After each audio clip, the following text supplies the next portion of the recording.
CMR shopping mall మన BHEL circle లో మార్చి 20న energetic star Ram Pothineni గారిచే గొప్ప ప్రారంభం. పైడి రాకేష్ రెడ్డి గారు ఆర్మూర్ ఎమ్మెల్యే. జై శ్రీరామ్. పైడి రాకేష్ రెడ్డి అని నేను. రాజకీయాల్లో దోచుకోవడానికి రాలేదా మీరు? ఎలక్షన్ ముందు ఏం చెప్పాను? రాజకీయాలలో ఒక ఆశయం గురించి వచ్చాను, ఆశ గురించి రాలేదు. ఈ 5 సంవత్సరాల్లో ఎప్పుడో ఒక్కసారన్నా బయట పడతారు కదా. 99% అవకాశం లేదు. 1% అవకాశం ఉందని ఒప్పుకుంటున్నారు. బహిరంగంగా చెప్తున్నాను, తప్పేముంది? ఆ వాట నాకు ఇవ్వమంటారు. ఎన్ని షేడ్లు కావాలో అన్ని షేడ్లు చూపిస్తాడు. ఇక రాజకీయం అంటే అర్థం ఏందో చెప్పండి. కూతురు విషయంలో జరిగిన బాధ నేను ఎప్పటికీ బాగా ఫీల్ అవుతాను. ఎంగేజ్మెంట్లో 9 గంటలకు జైలు వ్యాన్లో మళ్ళీ 2 గంటలకు తీసుకెళ్ళిన తర్వాత నాకు కొద్దిగా కన్నీరు కూడా వచ్చింది. తొందరగా ముఖ్యమంత్రి ఎట్లా కావచ్చో నేర్చుకున్నవాడు. మహబూబ్ నగర్ బిడ్డలు ఎట్లా ముఖ్యమంత్రులు అవుతారు, నిజామాబాద్ బిడ్డలు ముఖ్యమంత్రులు ఎట్లా కావాలో చూపిస్తారు. బట్ ఇక్కడ రాజకీయాల్లో అనాలి అనిపించుకోవాలి. పండబెట్టి కోస్తా, పేగుళ్ళు మెల్ల వేసుకుంటా, ప్యాంట్లో ఎలికలేస్తా, ప్రోకొద్దందాలు పెట్టుకోండి. మీరేమో ధర్మానికి ఒక రూట్లో మీది వేరు. కనుక సింహాసనం మీద సునకాలు కూర్చున్నాయి కాబట్టి సమస్య వచ్చింది. జనానికి కూడా అయ్యే నచ్చుతున్నాయి కదా సార్ ఇప్పుడు తెలంగాణ. తప్పదు. జీవన్ రెడ్డి మన పాండు దుమ్మెత్తి పోస్తున్నాడు మిమ్మల్ని. వాడు వీడు లుచ్చాగాడు, డ్రగ్గిస్టు, స్మగ్లర్. ఎర్రగడ్డ హాస్పిటల్లో జాయిన్ అయ్యాట. ఆ మెడిసిన్ నాకు దిగలేదు ఇంకా అప్పటికి.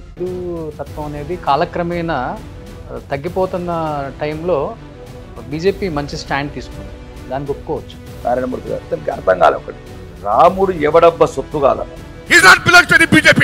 He belongs to each and everyone. He's God to each and everyone. That's all. ముస్లిం పెద్దలకు కూడా చెప్పడం ఏంటంటే, ఎందుకు మేమంటే ద్వేషం, మా ఆడబిడ్డలను మానభంగాలు ఇవ్వాలంటే ద్వేషం, మమ్మల్ని చంపి మా రక్తంతో మా భార్యలకు అన్నం తినిపించేంత ఎందుకు ఇంత కఠోరంగా తయారవుతున్నాం? జీవన్ రెడ్డి 2 సార్లు ఆల్రెడీ గెలిచినాడు, హ్యాట్రిక్ పక్కా అంటున్నారు అందరూ కూడా. అని కేసీఆర్ బాగా కావాల్సిన మనిషి. ఫస్ట్ రౌండ్ నుంచి లాస్ట్ వరకు కూడా ఏమాత్రం తగ్గలేదు మీ మెజారిటీ. కుటుంబం గెలిచింది, న్యాయం ఇచ్చిన నేల ఆర్మూర్, దాంతో పాటు కామారెడ్డి, ముఖ్యమంత్రులను ఓడించిన నేల. చాలా మంది మధ్యాహ్నం ఆ నేల మట్టి తీసుకొని పోతున్నారు. మన స్టేట్మెంట్ కూడా ఇచ్చారు కదా మోడీ వచ్చినప్పుడు ఆదిలాబాదు, మీరు మా పెద్దన్నలాగా బడే భాయ్, మీరు తెలంగాణని ముందుకు తీసుకెళ్ళాలి, మేము ఎటువంటి దానికైనా మీకు సహకరిస్తామని. ఇప్పుడు కేంద్రంలో అధికారంలో ఉంది మీరే కదా మరి. ఆ మీద ఎందుకు పగబట్టినావు అని స్టార్ట్ అయిందంటున్నారు మీరు చెప్పేదాన్ని బట్టి. ఇది ఆయన స్టేట్మెంట్ ఇచ్చాడు. కాంగ్రెస్ వైపు చూస్తే కళ్ళు వీకేస్తామని, మరి నా కాన్స్టిట్యూన్సీ వైపు చూస్తే ఎవరి కళ్ళు వీకేయమంటారు? ఇది నేను బహిరంగంగా రేవంత్ రెడ్డి గారికి సవాల్ విసుకుతున్నాను. పొలిటికల్ పర్సనల్ లైఫ్ 3 పెళ్ళిళ్ళు చేసుకున్నాడు. ఇప్పుడు ఒకటండి, బాధ అనిపించింది ఎప్పుడన్నా ఈ స్టేట్మెంట్స్? ఇవన్నీ బాధపడే విషయాలు కాదండి. ఎర్రచందనం అంటే రాకేష్ రెడ్డి అంటే ఎర్రచందనం. ఆ పేరైతే పడిపోయింది. పుష్ప సినిమా రాకేష్ రెడ్డి గారిదే. రాకేష్ రెడ్డిదే, కానీ రాకేష్ రెడ్డి లీగల్ పుష్ప. అన్ని లైసెన్స్తో చేస్తాను, అల్లు అర్జున్ ఏమో ఇల్లీగల్ లైసెన్స్తో చేస్తాడు. ఎవరు మతాన్ని వాళ్ళు పెంచుకోవాలనే చూస్తారు. మీరు క్యాబ్ పెడతారా అని అడిగారు, పెడతాను. అక్బరుద్దీన్ అసౌద్దీన్ బొట్టు పెట్టుకోమని. ఎన్ని సీట్లు వస్తాయి అనుకుంటున్నారు బీజేపీకి తెలంగాణలో ఎంపీ? వాళ్ళేమో 14 తగ్గం అంటున్నారు కాంగ్రెస్కి ఇట్లా 14 తగ్గకపోతే నేను అమరవీర స్తూపం దగ్గర గొంతు కోసుకుంటా. ఆంధ్రప్రదేశ్లో ఏ పార్టీ వస్తుంది అనుకుంటున్నారు? కూటమి లేకపోతే జగన్మోహన్ రెడ్డి వచ్చే అవకాశం ఉందంటారా? Hi hello, welcome to Suman TV. నేను మీ రోషన్. ప్రజెంట్ నేను ఎవరితో ఉన్నానంటే most handsome and trending MLA అనమాట. ప్రజెంట్ ఇప్పటికే అర్థమై ఉంటుంది, is none other than great human being Paidi Rakesh Reddy garu, Armoor MLA. నమస్తే. నమస్తే. జై శ్రీరామ్. నిండుగా సరిపోయాదు స్క్రీన్కి నాకు తెలిసి. ఈరోజు ఎప్పుడు చిక్కగా నవ్వుతారు, మృదు స్వభావి అంటుంటారు అందరు బయట. కష్టం ఉన్నా కానీ బయటకు పడరు, కానీ ఆయన కష్టం మీద ఆయన పడతారు అంటారు. ఎదుటివాడి మీద ఎంత కోపం ఉన్నా కానీ అంత పేషెన్స్ కూడా ఉంది ఆయనకి అంటారు. ఏంటి రాజకీయాల్లోకి వచ్చిన తర్వాత అలవాటైందా, లేకపోతే ఫస్ట్ నుంచి టక్కా ముక్క పడ్డాం కాబట్టి అన్నీ చూసాం కాబట్టి ఇలానే ఉండాలి సొసైటీతో అని ఏమన్నా పెట్టుకున్నారా, కంకణం కట్టుకున్నారా? ఏం లేదు, ఏం ఆలోచించను. నా జీవితమే నాకు ఒక యూనివర్సిటీ. ప్రతిరోజు ఒక లెసన్ నేర్చుకున్నాను నా జీవితంలో. ఓకే. ఈరోజు నేను మాట్లాడే మాటలు కావచ్చు, నేను ఇచ్చే ఉపన్యాసాలు కావచ్చు, ప్రజల పట్ల స్పందించే విధానం కావచ్చు, ఇవన్నీ కానీ పడ్డ కష్టాలకు అనుభవాలకు ఒక ప్రతిరూపమే తప్ప దాంట్లో ఇంకెటువంటి ఈ టైంలో నేర్చుకుంటే వచ్చేది కాదు, వదిలేద్దామంటే పోయేది కాదు. ఓకే. ఇంతకుముందు ఎలా ఉన్నాను ఇప్పుడు అలానే ఉంటున్నాను. వయసుతో పాటు అన్నీ నేర్పిస్తుంటుంది ఈ నేచర్ అంటుంటారు, దాన్ని బట్టి. వయసేనే కాదు, పరిస్థితులు, సామాజిక పరిస్థితులు కావచ్చు, నువ్వు ఎదుర్కొన్న రంగం కావచ్చు. ఇప్పుడు మీడియా రంగం వేరు, రాజకీయ రంగం వేరు. వ్యవసాయ రంగం వేరు, వ్యాపార రంగం వేరు. కాబట్టి ఏ రంగంలో ఎలా నిష్ట నేను మ్యాక్సిమం ఏంటంటే ఓవరాల్గా అన్ని రంగాలలో కొద్దిగా అంతో ఇంత కొంత అనుభవం ఉంది. నిరంతరం శ్రమించాను కాబట్టి, నిరంతరం నా జీవితాన్ని నన్ను నేను దిద్దుకున్నాను కాబట్టి ఆ అనుభవంలోకి వచ్చే మాటలు మాట్లాడుతున్నాను. ఓకే, అంతే, దాంట్లో కొత్త ఏం లేదు. శత్రువుని కూడా చిరునవ్వుతో అలా కూల్ చేస్తారేమో. శత్రువు కూలైతాడా? అసలు రాజకీయ రంగంలో శత్రువులు ఉండకూడదు. మా విధానాలే శత్రువులు. నాకు రాజకీయ రంగంలో శత్రువులు ఎవరు లేరు. కానీ మనకు కొంచెం ఎక్కువే ఉన్నారు అనుకుంటా నియోజకవర్గంలో. అంటే వాళ్ళు అనుకుంటున్నారు నన్ను శత్రువు అనుకుంటున్నారు. వాళ్ళ రాజకీయాలకు, వాళ్ళ అవినీతికి, వాళ్ళ అడ్డంకులకు అప్పుడున్న శాసనసభ్యుడు కావచ్చు, మాజీ శాసనసభ్యుడు, ఇప్పుడున్న ఓడిపోయిన అభ్యర్థి కాంగ్రెస్ అభ్యర్థి కావచ్చు, వాళ్ళు దోచుకోవడానికి, ప్రజల్ని ఇబ్బంది పెట్టడానికి అడ్డుపడుతున్నాను అనుకోవచ్చు. నాకు ఎవరి మీద ఏం లేదు. I want only ideology. ప్రజాస్వామ్యంలో ప్రజలు నన్ను ఆదరించి ఆశీర్వదించి శాసనసభ్యుడిగా ఎన్నుకున్నారు. అంటే మీరు రాజకీయాల్లోకి వచ్చింది నీతిగా ప్రజలకు ఏదో సేవ చేయడానికే కానీ అవినీతి చేయడానికి అయితే రాలేదు. మీరు దోచుకోవడానికి రాలేదా? మీరు నేను క్లియర్గా చెప్పాను. ఎలక్షన్ ముందు ఏం చెప్పాను చూడండి, మీరు వీడియోలు చూడండి. ఎట్టి పరిస్థితుల్లో దేవుడి దగ్గర వ్యాపారాలని సంపాదించుకుంటాను. రాజకీయాలలో ఒక ఆశయం గురించి వచ్చాను, ఆశ గురించి రాలేదు. అది ఇప్పుడు 3 నెలలు నా ప్రజలకు అర్థమవుతుంది. చిన్న అవినీతి లేదు, అక్రమ కేసు లేదు, కబ్జాలు లేదు, కమిషన్లు లేవు. చేయరా? నిజంగా అవినీతి చేయరా మీరు? ఈ 5 సంవత్సరాల్లో ఎప్పుడో ఒక్కసారన్నా బయట పడతారు కదా. 99% అవకాశం లేదు. 1% అవకాశం ఉందని ఒప్పుకుంటున్నారు. 1% ఎందుకు చెప్తున్నాను మీకు చెప్తున్నాను. కొంతమంది నేను నా దగ్గరకు వచ్చారు, చెప్పాను పెద్దవాళ్ళు, దయచేసి నాకేం ఇవ్వకండి. మీరు ఏదైనా 5,000 10,000 ఇచ్చేది ఉంటే ఆ పేదలకు హాస్టల్లో సామాన్లు కొనియండి. ఎక్కడ మౌలిక వసతులు లేవో అక్కడక్కడ కొన్ని ఇబ్బందులు ఉంటాయి. గవర్నమెంట్ అన్ని పనులు చేయలేదు, మీరు సహకరించండి అని చెప్పాను. ఓకే, ఇది కూడా చెప్తున్నాను, ఇప్పుడు బహిరంగంగా చెప్తున్నాను. తప్పేముంది?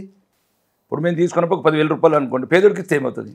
మాకు 10 లక్షలు ఇచ్చే బదులు 10,000 పేదోడికి ఇస్తే పుణ్యమని వస్తుంది కదా వాళ్ళకు, సంపాదించుకున్న వాళ్ళకు. నేను చెప్పే ఉద్దేశం ఏంటంటే, నేను ఏ రోజైతే బహిరంగంగానే చెప్పాను, గెలిచిన తర్వాత కూడా అదే చెప్పాను. హాయిగా ప్రశాంతంగా ఉండండి, మీ బతుకులు మీరు బతకండి. వ్యాపారులు కానీ ఎవరు కానీ నా దగ్గర డబ్బులు తీసుకొని రావద్దు, నాకు లంచాలు ఇవ్వద్దు.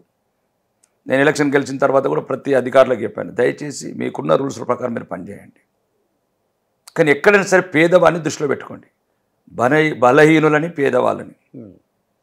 ఈ 2 వర్గాలే పుట్టి నుంచి సచ్చే వరకు నరకం అనుభవిస్తాయి. మధ్యతరగతి ఒకడు ఉన్న వాళ్ళని కొద్దిగా అటు ఇటు అడ్జస్ట్ అవుతూ ఉంటూ కాంప్రమైజ్ ఉన్న వ్యవస్థలన్నీ ఎట్లా బతకాలో నేర్చుకున్నాం కాబట్టి మనం బతకగలుగుతాం. అంటే లీగల్ సిస్టమ్ కావచ్చు, లేకపోతే అడ్మినిస్ట్రేషన్ సిస్టమ్ కావచ్చు, లేకపోతే వ్యాపార సంబంధాలు కావచ్చు, మనకున్న ఆర్థిక పరిస్థితులు వచ్చచ్చు. ఒక సమాజంలో ఒక బలమైన వర్గంగా ఉంటాం, డబ్బున్నోళ్ళు, కులాలకు అతీతంగా సమస్యలు పరిష్కరించుకోగలుగుతాం ఏదో ఒక వింగ్లో వెళ్ళి. కానీ పేదవాడు, బలహీనుడు ఎప్పుడు నిరంతరం నరకం అనుభవిస్తుంటారు. కాబట్టి వాళ్ళకి ఎంతో కొంత చేయాలి అనేది నా సిద్ధాంతం. నా ఆఫీసర్స్ కూడా అదే చెప్పాను. మీరు వెళ్ళి ఎవ్వరు ఎన్ని ఛానళ్ళని ఇంటర్వ్యూ చేసుకోండి. ఇంతవరకు కొంతమంది అధికారులను కూడా నేను రివ్యూ పెట్టలేదు, చూడలేదు. సమస్యల మీద మెయిన్ ఆఫీసర్స్కి చేయండి సార్, ఇది ఇరిగేషన్ కావచ్చు, ఇంకా రకరకాల ఇష్యూస్ పబ్లిక్ చేయండి. కానీ ఎక్కడ కూడా ప్రజలకు ఇబ్బంది కాకుండా చూడండి, ముఖ్యంగా పేదవాళ్లకు, బలహీనులకు. ఇది మై కాన్సెప్ట్, ఇది ఓపెన్గా చెప్తున్నాను. అంటే ప్రతిపక్షాలు అక్కడ ఇక్కడ మాట్లాడుతున్నారు, ఆర్మూర్కి కొత్త శోభన్ బాబు వచ్చాడురా బాబు అంటున్నారు. ఏమంటారు దానికి మీరు? ఎన్ని కళలు కావాలో అన్ని కళలు మా ఎమ్మెల్యే దగ్గర ఉన్నాయి, ఇప్పుడు వచ్చిన ఎమ్మెల్యే దగ్గర పుష్కలంగా ఉన్నాయి, ఇబ్బంది ఏం లేదు. ఎన్ని షేడ్లు కావాలో అన్ని షేడ్లు చూపిస్తాడు. ఇంకా షేడ్స్ ఏం లేదండి, ప్రజలకు కావాల్సిన షేడ్స్తో ఏం సంబంధం? ప్రజలకు కావాల్సింది గూడు, తిండి, ఉపాధి. ఓకే, అదే ప్రస్తుత ముఖ్యమంత్రి గారిని అడిగాను. నేనేం అడగలేదు. 119 శాసనసభ్యులం ఏదైతే తెలంగాణ అసెంబ్లీలో ఉన్నామో అందులో ఆర్మూర్ ఒకటి. నేను అడిగింది ఏం కొత్త, నా ప్రజల సమస్యలు అడుగుతున్నాను. మాకు వచ్చిన బడ్జెట్ సుమారు 3 లక్షల కోట్ల బడ్జెట్ అని మీరు చెప్తున్నారు. సుమారు సంవత్సరానికి 1,00,000 కోట్లు అప్పు తెస్తున్నారు కేంద్రం నుంచి. 4 లక్షల కోట్లల్లో సుమారు పాత జిల్లాలు పట్టుకుంటే 10 జిల్లాలు, మా జిల్లాకు వచ్చేటి 40,000 కోట్లు. 40,000 కోట్ల నా 5 కాన్స్టిట్యున్సీలు, నాదొక తాలూకా కాబట్టి నాకు ఒక 5,000 కోట్లు వస్తాయి. నా వాట నాకు ఇవ్వమంటున్నాను, నా ప్రజల వాట. నా ప్రజలకు కావాల్సిన మౌలిక వసతులు అభివృద్ధి చేసుకోవాలి. మరి రాజకీయం అంటే దేని గురించి? ప్రజాస్వామ్యంలో ప్రజలు ఎన్నుకున్నప్పుడు మనం ప్రజలకు ఏం చేయాలి చెప్పండి. రాజకీయ నాయకులు ఎవరైనా చెప్పండి మాటను. అడుగుతున్నాను, అందరికీ బహిరంగంగా అడుగుతున్నాను. ఇప్పుడున్న అంటే నేనే పెద్ద గొప్పని కాదు, నేను వచ్చిన 6 నెలల బిడ్డని రాజకీయాలకు. రాజకీయం అంటే అర్థం ఏందో చెప్పండి. నేనేం అడుగుతున్నాను? తెలంగాణ అసెంబ్లీలో నా మొదటి ప్రసంగం వినండి. 2,000 మంది ఆడబిడ్డలు, ఇప్పుడు వెళ్ళి చూడండి, ఒక్కొక్క రూమ్లో 40 మంది. ఇప్పుడు కూడా మొన్న వీడియో పెట్టాను. ఇప్పుడున్న కొడంగల్ ముఖ్యమంత్రి గారికి. దయచేసి మీరు ప్రజాస్వామ్యం మీద అపహాసం ఆయన డైరెక్ట్గా వాట్సాప్ పెట్టారు ఆయనకి పెట్టాను, లెటర్లు కూడా ఇచ్చాడు. రిప్లై ఇచ్చారు ఆయన ఇప్పుడు ఆ ఉద్దేశంలో లేనట్టున్నాడు, ప్రజల్ని ఎట్లా మభ్య పెట్టాలా వీటిల మీద ఉన్నట్టున్నాడు. అంటే ఇదివరకు ఇద్దరు వాట్సాప్ లో బాగా చాటింగ్ చేసుకునేవాళ్ళ రాజకీయ వాట్సాప్ చాటింగ్లు ఏం లేవు అతనితో. అంటే నేను చెప్పేది రాజకీయాలు పక్కన పెడితే రాజకీయాలు పక్కన పెడితే వ్యక్తిగతంగా నాకు ఆయన అంటే ఇష్టం. ఓకే, వ్యక్తిగతంగా ఎందుకు ఇష్టం అంటే ఆయన జీవితంలో ఎదుర్కొన్న సంఘటనలు. ఓకే, ఆయన ఏం చేసినా ఏం చేసుకున్నా నాకు ఒక కూతురు విషయంలో జరిగిన బాధ నేను ఎప్పటికీ బాగా ఫీల్ అవుతాను, నా సొంత కుటుంబ సభ్యుడికైనట్లు. అంటే ఎంత కర్కశంగా ప్రవర్తించారంటే ఆ రోజు రేవంత్ రెడ్డి గారి కూతురు ఎంగేజ్మెంట్లో 9 గంటలకు జైలు బోన్లో తీసుకొచ్చి జైలు వ్యాన్లో మళ్ళీ 2 గంటలకు తీసుకెళ్ళి ఆ రోజు నాకు కొద్దిగా కన్నీరు కూడా వచ్చినాయి. అది నాకు తెలంగాణనే కన్నీళ్ళు పెట్టుకుంది. అంటే ఇంత దారుణంగా ప్రవర్తిస్తుందా రాజకీయ వ్యవస్థ అని అప్పుడు నేను ఫీల్ అయ్యాను. Is my brother like that. అంతవరకే, అంతకుమించి రాజకీయాల విభేదాలతోనే పోరాడతామండి. రాజకీయాలల్లో సామెత ఉన్నట్లు తమ్ముడే పేకాటని. మాకు అన్యాయం జరిగినప్పుడు, మాకు అవమానం జరిగినప్పుడు, ఇప్పుడు కూడా చెప్తున్నాను, మరణాన్నైనా ఒప్పుకుంటాను కానీ అవమానాన్ని ఒప్పుకోను.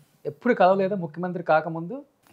సందర్భాలు అక్కడ. మీరు మంచి పెద్ద బిజినెస్ మ్యాన్, ఆయన బిజినెస్ మ్యాన్, రాజకీయాలకి ఆయన బిజినెస్ వేరు, నా బిజినెస్ వేరు, నా జీవన విధానం వేరు, ఆయన జీవన విధానం వేరు. ఆయన ఆల్రెడీ ఒక 20 ఏళ్ళ సీనియర్ లీడరు, 20 సంవత్సరాలు అనుకుంటాను అతను. మొన్న చెప్పాడు 20 years నుంచి ఉన్నాడు. నాకు రాజకీయాలు అంత ప్రవేశం లేదు, అంత నాకు ఇష్టమైన సబ్జెక్ట్ కూడా కాదు.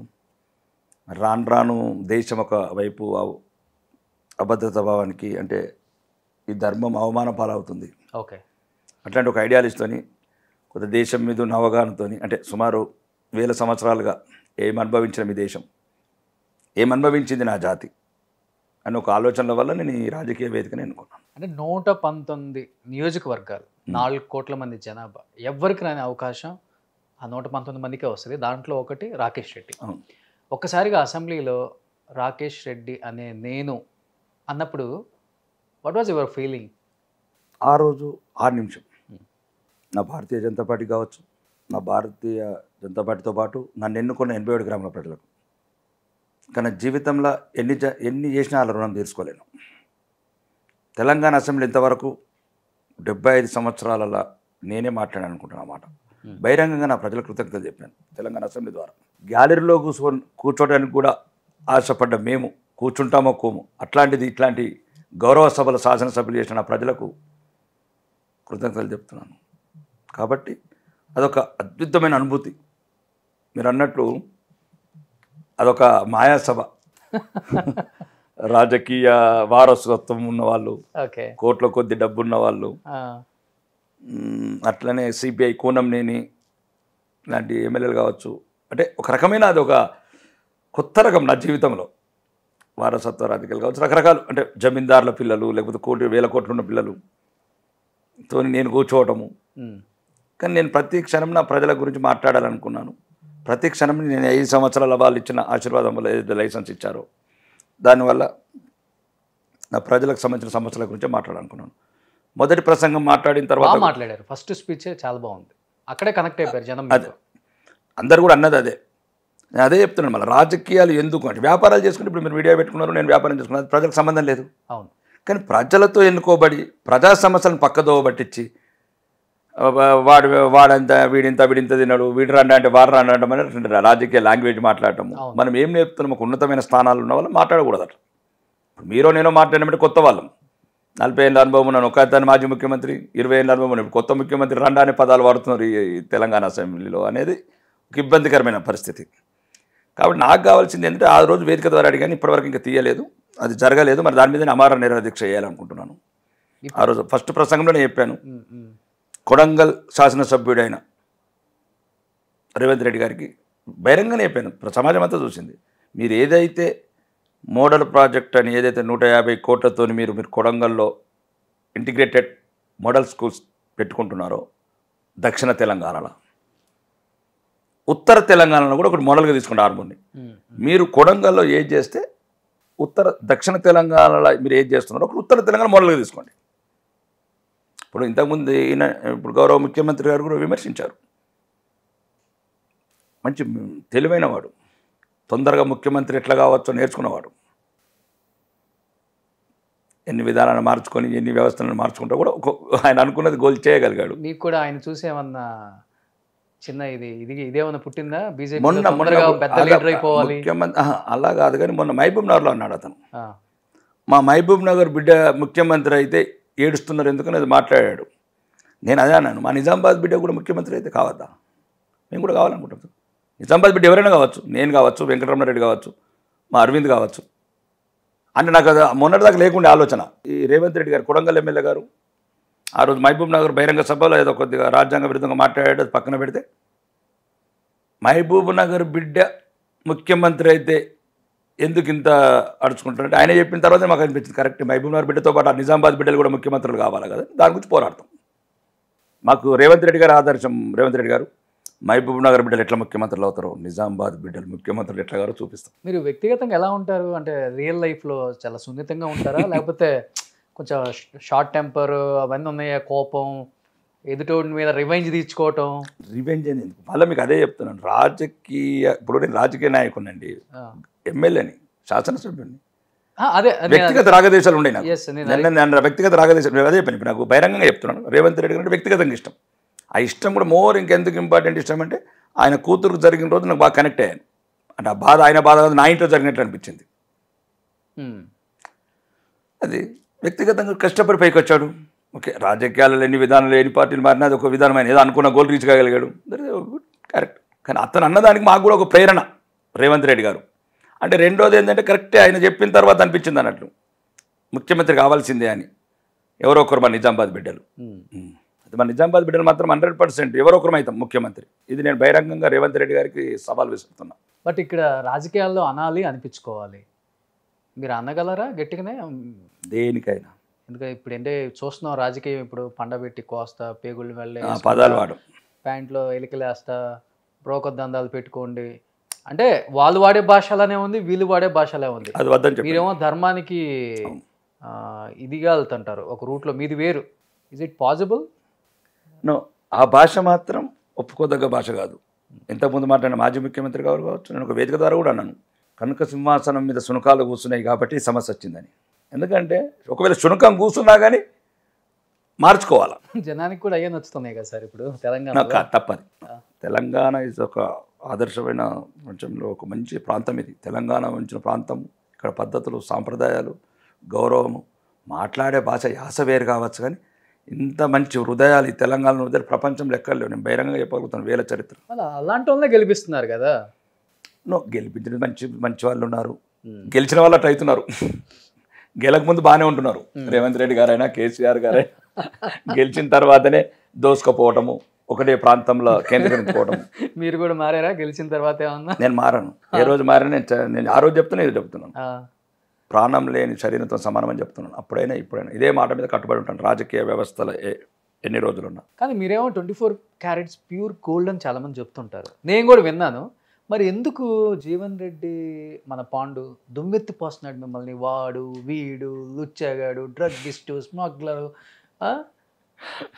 ప్రాస్టిట్యూషను, అది ఇది, అసలు ఇంకా తెలుగులో ఎన్నైతే ఉన్నాయో అన్ని పదాలు మీ గురించే వాడుతున్నాడు కదా.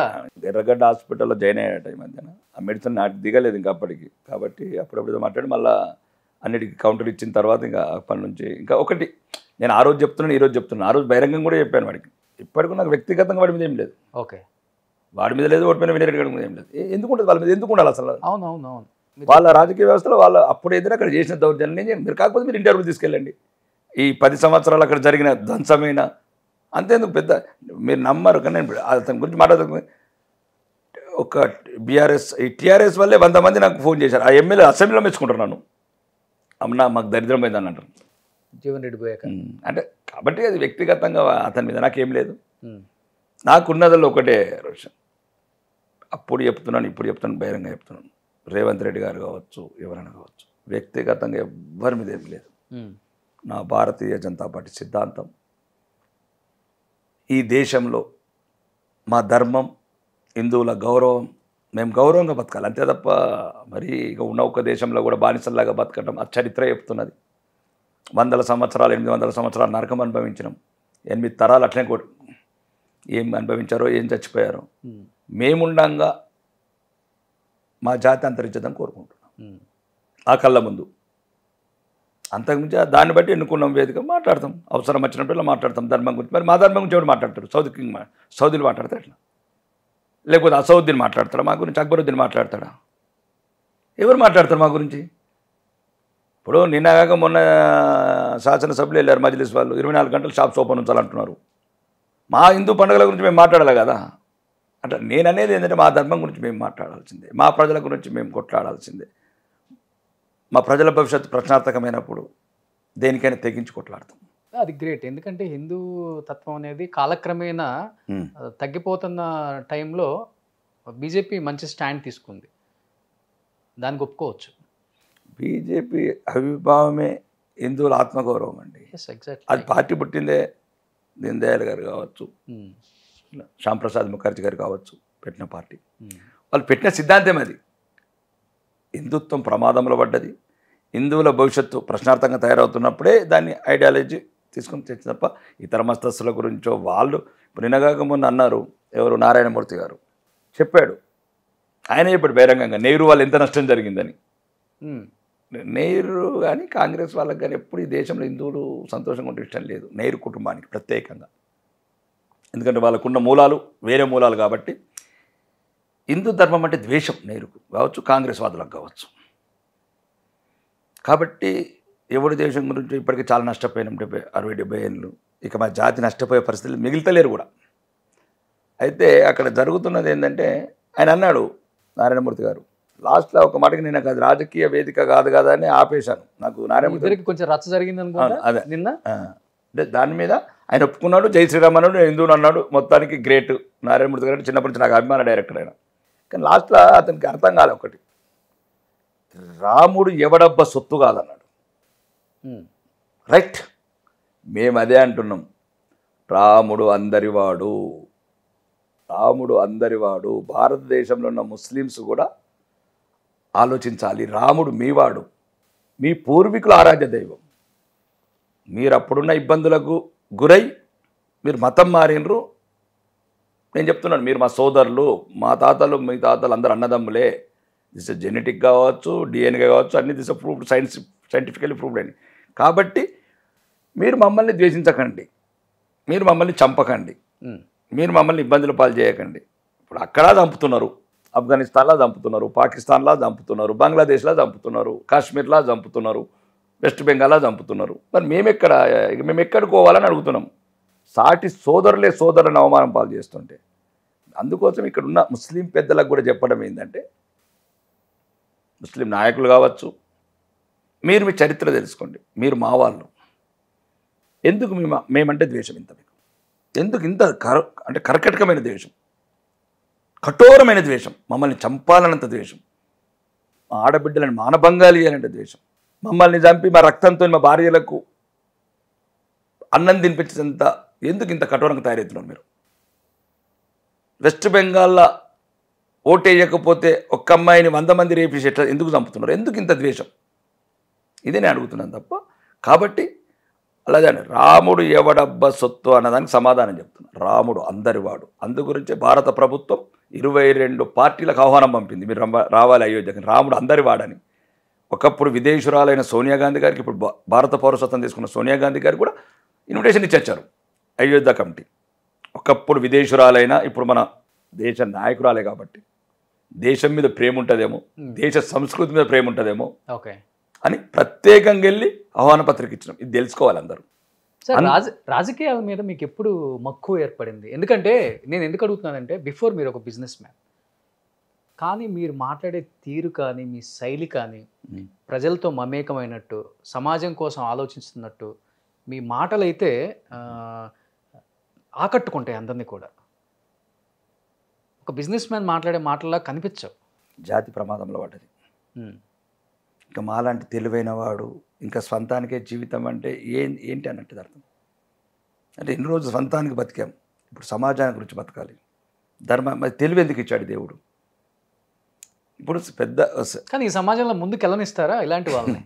ఎన్నో అడ్డంకులని ఎదుర్కొని వచ్చిన జీవితంలో. ఓకే సార్ అని అనిపించేయాల్సిందే. చేయాల్సిందే. దేవుడు ఏం నిర్ణయించినా స్వీకరించిన సిద్ధం ఉండాలి. దేవుడి నిర్ణయాన్ని మార్చలేని మనుషులం మనం. అది విషమైనా అమృతమైన రెండు స్వీకరించాలి. అమృతం ఇచ్చినప్పుడు ఆనందపడి విషయం ఇచ్చిన దేవుడి నిర్ణయాన్ని మార్చలేము.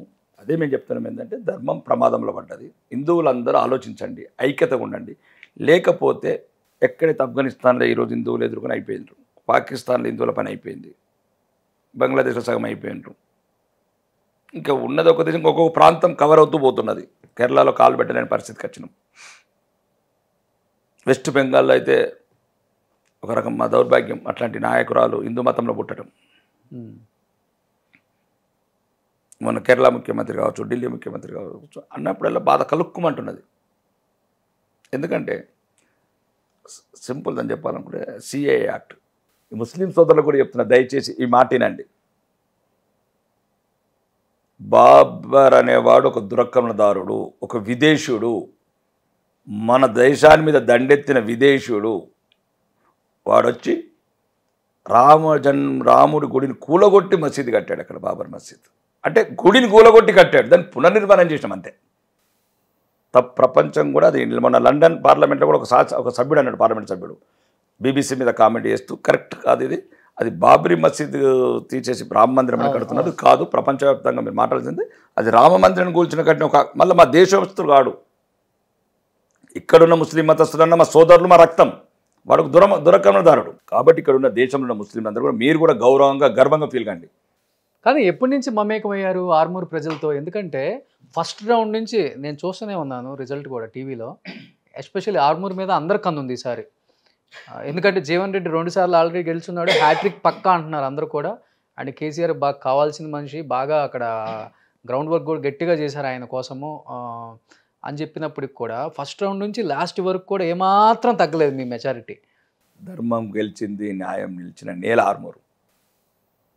ప్రజాస్వామ్య స్ఫూర్తితోని ప్రజలందరూ దూరాన్ని కాకుండా, మోసపూరిత వాగ్దానాన్ని కాకుండా, కాంగ్రెస్ అలియాస్ ముస్లిం లీగ్, టీఆర్ఎస్ అలియాస్ బీఆర్ఎస్ కాదనుకొని ఒక ధర్మాన్ని నిలపాలనుకున్నారు, న్యాయాన్ని గెలిపించాలనుకున్నారు. కాబట్టి న్యాయం గెలిచింది, ధర్మం నిలిచిన నేల ఆర్మూరు నియోజకవర్గ ప్రజల ఆలోచన, వాళ్ళ విజ్ఞత ప్రపంచవ్యాప్తంగా ఈరోజు స్ఫూర్తి పొందుతున్నది. దాంతోపాటు కామారెడ్డి, అది నిజామాబాద్ జిల్లాలో ఉన్న ఆ గడ్డ మీద ఉన్న 2 ముఖ్యమంత్రులను ఓడించిన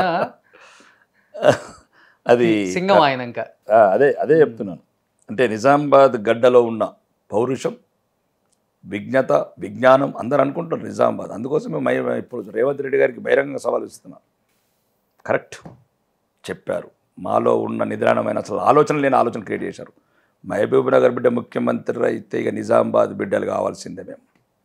కాబట్టి నెక్స్ట్ ఎన్నికల లోపల నిజామాబాద్ బిడ్డ ముఖ్యమంత్రి ఎలాగో చూసుకుంటాం. రేవంత్ రెడ్డి గారి అడుగుజాడలు నడిచి అతని ఆలోచనలు ఏమేమి ఇంప్లిమెంట్ చేశాడు అంటే పదే పదే ప్రస్తావిస్తున్నారు ఈ విషయం.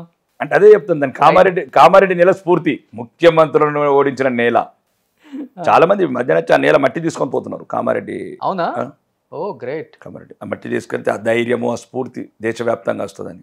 ఇది ఎవరికి తెలియదు అయితే కొత్తగా మీరు చెప్పింది ఇప్పుడు. ఎందుకంటే ఒక మాజీ ముఖ్యమంత్రి గారిని కాబోయే ముఖ్యమంత్రి అంటే ప్రజలు మీరు గమనించాలి.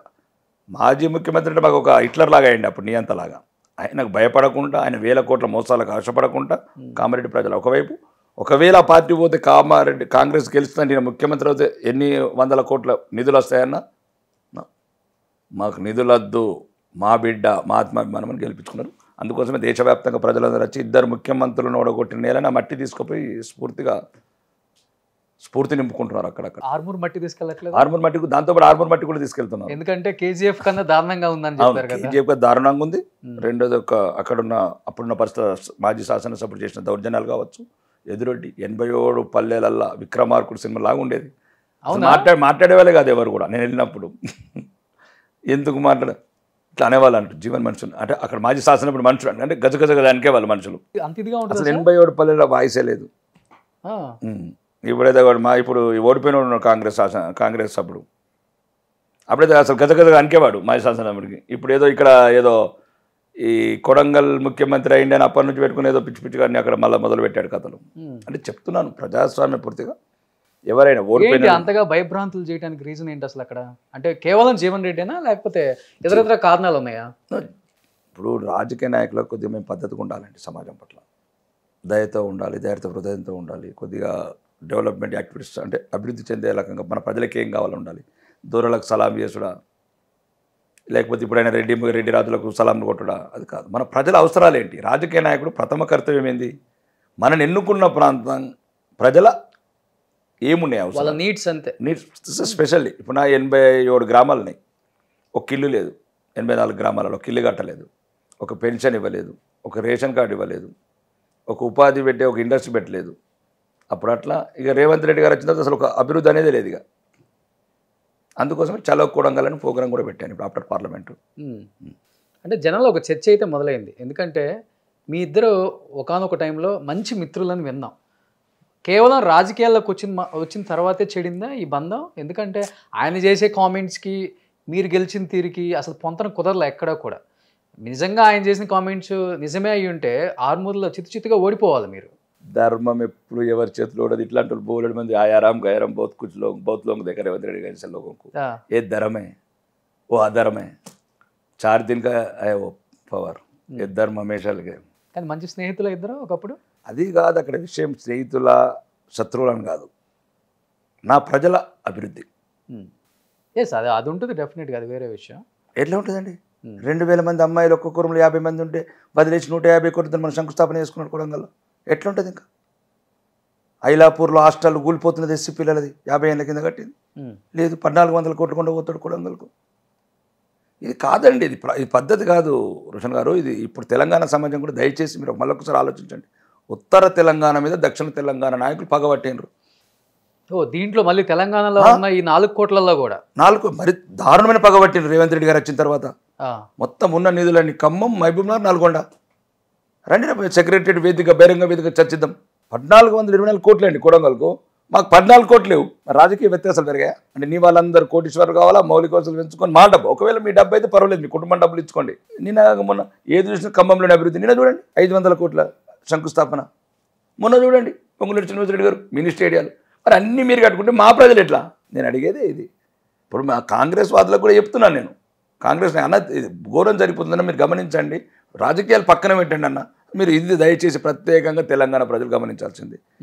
వీళ్ళు బీసీలు అంటున్నారు ఇప్పుడు రేవంత్ రెడ్డి గారు. అస్సలు మాకు చూడండి ఉన్న పోర్ట్ఫోలియోస్, మేజర్ పోర్ట్ఫోలియోస్ అని నల్గొండ, తుమ్మల నాగేశ్వరరావు గారికి, పొంగులేటి శ్రీనివాసరెడ్డి గారికి, బట్టి విక్రమార్క గారికి, కోమటిరెడ్డి వెంకటరెడ్డి గారికి, మొత్తం దక్షిణ తెలంగాణ నాయకులు ఉన్న పోర్ట్ఫోలియో మా ఉన్నరే పాపం బీసీలు ఇద్దరు మా తెలంగాణ నుంచి ఇద్దరికి ఇచ్చారు. మా 4 జిల్లా తీయలేదు, పగబట్టాడు రేవంత్ రెడ్డి గారు. ఎందుకంటే మీరు గమనించండి, నేను సైంటిఫిక్ చెప్తున్నాను మీకు. ఇప్పుడు ఆదిలాబాద్లో ధర్మం గెలిచింది, పగబట్టిండు. నిర్మల్లో ధర్మం గెలిచింది, పగబట్టిండు. నిజామాబాద్లో ధర్మం గెలిచింది, పగబట్టిండు. కామారెడ్డిలో ధర్మం గెలిచింది, పగబట్టిండు. ఈ 4 జిల్లాలకు మంత్రి పదవి లేదు. ఓన్లీ ధర్మం గెలిచిందని, న్యాయం నిలిచింది, ధర్మం గెలిచిన నేల కాబట్టి పగబట్టింది. మన స్టేట్మెంట్ కూడా ఇచ్చారు కదా మోడీ వచ్చినప్పుడు ఆదిలాబాదు, మీరు మా పెద్దన్నలాగా బడే భాయ్, మీరు తెలంగాణని ముందుకు తీసుకెళ్ళాలి, మేము ఎటువంటి దానికైనా మీకు సహకరిస్తామని. ఇప్పుడు కేంద్రంలో అధికారంలో ఉంది మీరే కదా మరి. అవును, అదే చెప్పాను. మనం బహిరంగ వేదిక కూడా అడిగింది అదే. కేంద్రం ఇంత సహకారం ఇస్తున్నది మీకు, ఆయన నుంచి ఆయన ఒప్పుకుంటున్నారు కదా. ఇప్పుడు మేము ఇచ్చిన మొత్తం 10 ఏళ్ళ నుంచి లేదు. ఇప్పుడు ఫ్లైఓవర్స్ కానీ, మనం డిఫెన్స్ ల్యాండ్స్ కానీ, మొన్న నితిన్ గడ్కరీ కానీ ఏవైతే యూటిలిటీ ఛార్జెస్ ఉన్నాయో regional ring road immediately state government కట్టాల్సింది కూడా మేము కట్టినాము. నల్గొండకు 700 కోట్లు రీజనల్ రింగ్ రోడ్డు, అది రింగ్ రోడ్డుకు బైపాస్ రోడ్కు శాంక్షన్ చేసిన ఆయన ఒప్పుకుంటున్నాడు నితిన్ గడ్కరీ గారు. అన్ని రకాలుగా మేము సహకారం ఎంత మా మీద ఎందుకు పగబట్టారని నేను అంటున్నాను. ఒకవైపు మేము ఇంత సహకరిస్తుంటే మా మీద ఎందుకు పగబట్టినాం అని నేను. కేంద్రానికి రాష్ట్రానికి మధ్య మంచి స్నేహద్వారం ఉండాలి, కానీ ఎక్కడ మనం ఒకరి మీద ఒకరు రివెంజ్ తీర్చుకోకూడదు అన్నప్పుడు ఈ స్టేట్లో ఉన్న మీ జిల్లాల మీద తీర్చుకుంటారు అసలుకి. అంటే నేను అదే చెప్తున్నాను. ఇప్పుడు మేము ఏదైతే అని ఏమన్నాడు, గుజరాత్ లాగా తెలంగాణ కూడా సహాయపడనని రేవంత్ రెడ్డి గారు అన్నారు. నేను అదే అంటున్నాను, కొడంగల్ లాగా ఆర్మూర్ అభివృద్ధి. సేమ్ రేవంత్ చెప్పిన విద్యనే, నువ్వు నేర్పిన విద్యనే నీరజాక్ష. ఇప్పుడు ఎట్లయితే గుజరాత్ లాగా అభివృద్ధి కావాలని తెలంగాణ కోరుకుంటున్నామో మేము అడిగేది కూడా అదే. సో స్టార్ట్ అయిందంటున్నారు మీరు చెప్పేదాన్ని బట్టి. నేను ఆయన స్టేట్మెంట్ ఇచ్చాడు, కాంగ్రెస్ వైపు చూస్తే కళ్ళు వీకేస్తామని. మరి నా కాన్స్టిట్యూన్సీ వైపు చూస్తే ఎవరి కళ్ళు వీకేయమంటావు? నేను కూడా కళ్ళు వీకేయాలి కదా. ఎవరిది వీకేయాలో ముఖ్యమంత్రి గారు చెప్పాలి. ఒకటి, నాకు పెద్దనలా గౌరవించాను, అభివృద్ధి చేయకపోతే ప్రధానమంత్రి అయినా చాకిరేవి చేస్తా చింపి అన్నాడు. నేను కూడా రేవంత్ రెడ్డి గారిని పెద్దనాన్ని గౌరవించిన. నా ఆర్మూర్ని అభివృద్ధి చేయకపోతే నేనేం చేయాలి? నేను చింపి చాకిరి నాకు అన్నీ రేవంత్ రెడ్డి గారి ఆదర్శం. రేవంత్ రెడ్డి గారి ఆదర్శం. కోడంగల్ ఎట్లా అభివృద్ధి చేసుకుంటావో సోదరా, నాకు కూడా చేయి సోదరా. నువ్వు ఎమ్మెల్యేవే, నేను ఎమ్మెల్యేనే. ఒకవేళ ఏదైనా కొడంగల్ ప్రజలకు ప్రైవేట్ ట్యాక్సెస్ కలెక్షన్ చేసుకుంటే మాకు అభ్యంతరం లేదు. రాష్ట్ర ప్రభుత్వ బడ్జెట్లో ఏదైనా మీకు సరిపోయిన నిధులు, మాకు సరిపోయిన నిధులు, అట్లా సొంతం నిధులు ఇచ్చుకోండి. ఒకవేళ మీ పార్టీ ఏమైనా విదేశీ నిధులు విరాళాలు వచ్చిందంటే అవి చేసుకోండి. కానీ తప్ప మా ప్రజల మీద అప్పు చేసి మా ప్రజలు కట్టిన పన్నుల ట్యాక్సులతో కొడంగల్ కానీ దక్షిణ తెలంగాణ ఎట్లా అభివృద్ధి చేసుకుంటారు? ఇది న్యాయం జరగాల. పార్లమెంట్ ఎలక్షన్ తర్వాత మొత్తం మళ్ళీ మీకు ప్రత్యేకంగా చెప్పాల్సిందే చూడు, ఆ కాంగ్రెస్ నాయకులకు కూడా బీసీలకు అసలు ప్రాధాన్యత లేదు. మాకు కొండ సూర్యకక్క మంత్రి గారు ఉంటారు, ఇంకా పొన్నం ప్రభాకర్ అన్న. అంటే బీసీలని అసలు ఆ పోర్టుపోలలు అంటే బీసీలు అంటే ఎంత చులకని కాంగ్రెస్ ప్రభుత్వానికి పేరుకే బీసీ కులగణన, ఇవన్నీ పబ్లిక్ స్టేట్మెంట్స్, పొలిటికల్ స్టేట్మెంట్స్. నిన్నగాక మొన్న మళ్ళీ మా బట్టి విక్రమార్క అన్నని కింద కూర్చుండబెట్టుడు ఈ రెడ్డి రాజులు, ఇవన్నీ యాదృచ్ఛికంగా జరిగాయి. ఆటోమేటిక్గా బాడీ లోపల ఉన్నాయి వస్తాయి. చూడండి, నేను అబద్ధం చెప్పాను. రెడ్డే కదా, మేము రెడ్డిలం అంటే అది ఒక రకమైన రెడ్డిలం. అదిగా వ్యవసాయం చేసుకునేదో కూలి పని అక్కడి నుంచి వస్తారు సార్. నో, వాళ్ళు ఆయన చెప్తారు కదా, స్టేజ్కి వచ్చిన తర్వాత ఆ మాటలు బాగుంటాయి, చెప్పినా చెప్తామండి. మేము హిందువులం, మేము కుల వ్యవస్థను నమ్మం. కులం అనేది ఒక ఐడెంటిటీ, మనకు తెలిసి తెలియక కులాలకి వెళ్ళి వచ్చేసింది తప్ప. మీరు నా కాన్షియన్స్కి వెళ్ళి అడగండి. అందుకని కుల బహిష్కరణ చేసింది మిమ్మల్ని? నో, అదంతా అబద్ధమని చెప్పాను. అది గ్రామం బహిష్కరించి, గ్రామమే ఖండించింది. అది అతను నేను పాగలగాడాడు. వాడిని అది చెట్టుతో కట్టేస్తామని రమ్మని ఇట్లా మరి రాకపోయి చెప్పకపోతే చెట్టు కట్టేస్తామన్నారు మళ్ళీ ఆయన మాజీ శాసనసభ్యుడిని. అవన్నీ రాజకీయంగా మీ మీద బాగా పగబట్టారు అనుకుంటా. చెట్టు కట్టేసి కొట్టారు, అవన్నీ ఆ గ్రామం బహిష్కరించి ఖండించింది. ఇంకోటి కూడా అసలు అంటే ఎవరం కూడా పొలిటికల్ పర్సనల్ లైఫ్ 3 పెళ్లిళ్ళు చేసుకున్నాడు. ఇప్పుడు ఒకటండి, బాధ అనిపించింది ఎప్పుడన్నా ఈ స్టేట్మెంట్స్? ఎప్పుడు కూడా ఇంట్లో వైఫ్ పిల్లలు కానీ ఇవన్నీ బాధపడే విషయాలు కాదండి. దేశం ధర్మం ముఖ్యమైన కుటుంబం మొత్తం పోయినా సరే దేనికైనా సిద్ధం మొత్తం.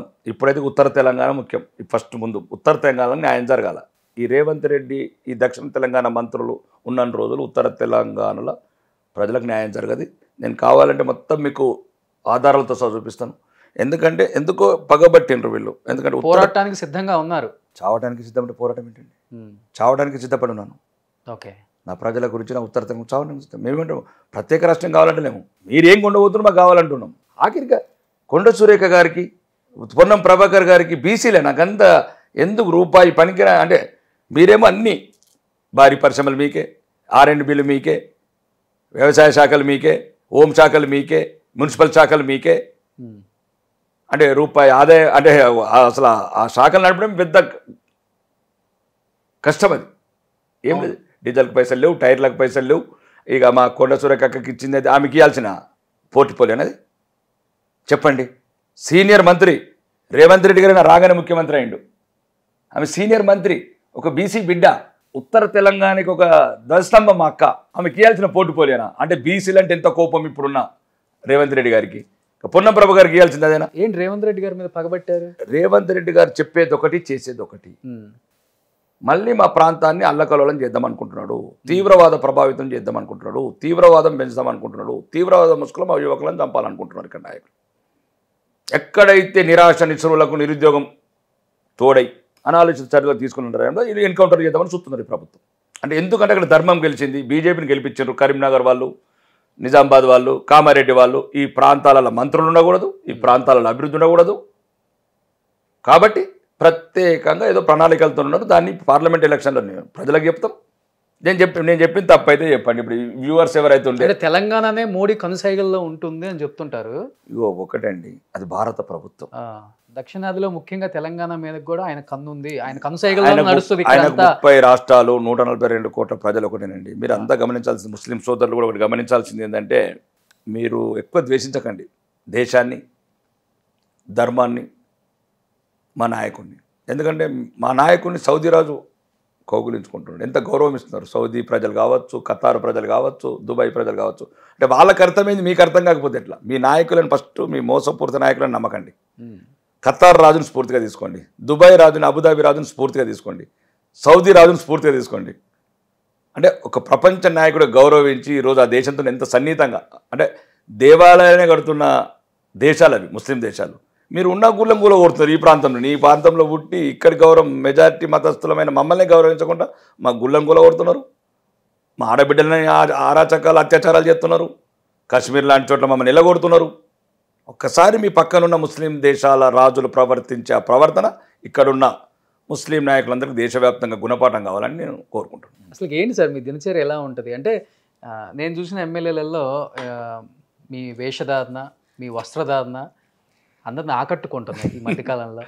మంచిగా ఫైజమా వేసుకొని దానిపైన ఒక టవల్, ఒక మంచి డిజైన్స్ వేసుకొని, ఏంటి అసలుకి ఏముంటుందండి దాంట్లో? లైఫ్ స్టైల్ ఫస్ట్ నుంచి అలానే ఉంటారా, లేకపోతే మనకు ఒక యూనిక్, ఒక సరికొత్తగా ఉండాలి మనం రాజకీయాలు? అది మాకు తెలియకుండానే జరిగిన సంఘటన. ఎందుకంటే ఎప్పుడైతే నేను లాస్ట్ ఇయరే కదా రాజకీయాల్లోకి వచ్చింది, అనుకోకుండా ఫస్ట్ టైం ఓటింగ్స్ పెట్టేటప్పుడు ఆ డ్రెస్సెస్ మీద వేసుకొని మనది నార్త్ స్టైల్లో షాల్ వేసాను. ఓకే. ఆ ఫొటోస్ అని చూసి చేస్తే ఇది బాగుందా అని అన్నారు. అప్పటి వరకు ఎప్పుడో రేర్ ఏదో ఫంక్షన్స్ పూజలలోనే డ్రెస్ చేసేవాడిని. మిగతా టైంలో మీలాగానే జీన్స్, కార్నర్స్, టీషర్ట్స్ అట్లా వేసుకునేవాడిని. ఆ ఫొటోస్ ఏదైతే చూసినప్పుడు ఓటింగ్స్లలో మంచిగా ఉందని చాలామంది చేశారు. అప్పటి నుంచి ఆ రకంగా కంటిన్యూ చేస్తున్నాను. అంతే, దాంట్లో కొత్తదనం ఏం లేదు. కొత్తదనం ఏముంటుందండి, ఎంతసేపు ప్రజల గురించి నిరంతరం. సో అది ఉంటుంది, డెఫినెట్గా ఉంటుంది. డ్రెస్సింగ్ అనేది ఏంది మరి, దేవుడికి కృతజ్ఞత చెప్పుకోవాలి. పుట్టడం కూడా కొంత అందంగా పుట్టించాను ఇలా కాబట్టి. నాలాగే ఉంది, నాకన్నా అందంగానే ఉన్నాను. జనరల్గా అంటే బ్రహ్మ సృష్టి ఏదో కొద్దిగా ఇప్పుడు మనలాంటి వాళ్ళ గురించి ఒక 10 నిమిషాలు ఎక్కువ తీసుకున్నట్టు డిజైన్ చేసేటప్పుడు, ఆర్ట్ చేసేటప్పుడు. రాజకీయాలలో తెలంగాణ శోభన్ బాబు ఇప్పుడు మీరు నాకేం లేదండి, ఇంచుమించు ఆయనలాగే ఉంటారు కొంచెం. నా ధర్మం అవమానం పాలు కాకుండా నా దేశం. ఓకే. సినిమాలు చూస్తుంటారా? తక్కువ. లాస్ట్ సినిమా ఏంటిది? లాస్ట్ సంవత్సరం సినిమా కూడా చూడలేదు అనుకుంటే, ఏదో ఒక సినిమా చూసినాను. ఇంకా అయిపోయింది. ఇప్పుడు ఈ రాజకీయాలకు వచ్చిన నుంచి మళ్ళీ కొద్దిగా ఈ మధ్యన ఎలక్షన్స్ వల్ల ప్రధాన బాధ్యతలు ఎక్కువ చెప్పారు. మల్కాజ్గిరి ఇన్ఛార్జ్ లాంటి నిజామాబాద్, మల్కాజ్గిరి ఇచ్చారా? విజయ సంకల్ప యాత్రలో రాష్ట్ర వ్యాప్తంగా తిరిగాను. ఓకే. మళ్ళీ ఇతర రాష్ట్రాలకు పంపుతున్నారు. కాబట్టి ఒక మంచి సైనికుడుగా నన్ను నమ్మారు. నా నాయకత్వం, భారతీయ జనతా పార్టీ, మా నాయకుడు అరవింద్ గారు కావచ్చు, కిషన్ రెడ్డి గారు కావచ్చు, అమిత్ షా గారు కావచ్చు, ఢిల్లీ నాయకత్వం కావచ్చు, బాగా నమ్మింది బీజేపీ పార్టీ కూడా మిమ్మల్ని తెలంగాణలో. కృతజ్ఞతలు చెప్పుకోవాల్సింది. నేను ఒక 6 నెలల బిడ్డని రాజకీయంగా ఈ రకంగా గౌరవము, ఈ రకంగా ప్రోత్సాహము, ఇక్కడ ఉన్న రాష్ట్ర నాయకత్వం కావచ్చు ఈ రకంగా ప్రోత్సాహం ఇవ్వటము, నా నైతిక స్థైర్యం ఇంకా పెరిగింది. ఎందుకంటే దేని మీదైనా పోరాడగలుగుతానని.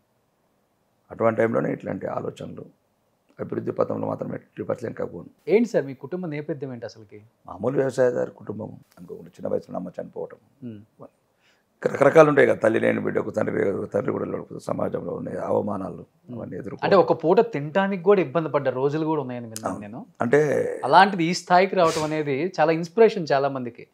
అట్లీస్ట్ తెలుసుకోవాలనుకుంటుంది చాలా మంది కూడా. ఇప్పుడు కొన్ని మనకు తెలియకుండా జరుగుతాయి సంఘటనలు. పెద్ద అగాధం అంటే, పెద్ద లోటు అంటే అమ్మ చనిపోవటం.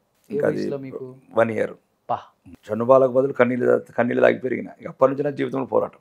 ఎందుకంటే అప్పుడప్పుడు అనిపిస్తుంది కదా మా పిల్లల్ని చూస్తే, వాళ్ళు ఇప్పుడైనా కానీ డాడీ డాడీ అంటారు, ఇప్పుడు రమ్మంటారు.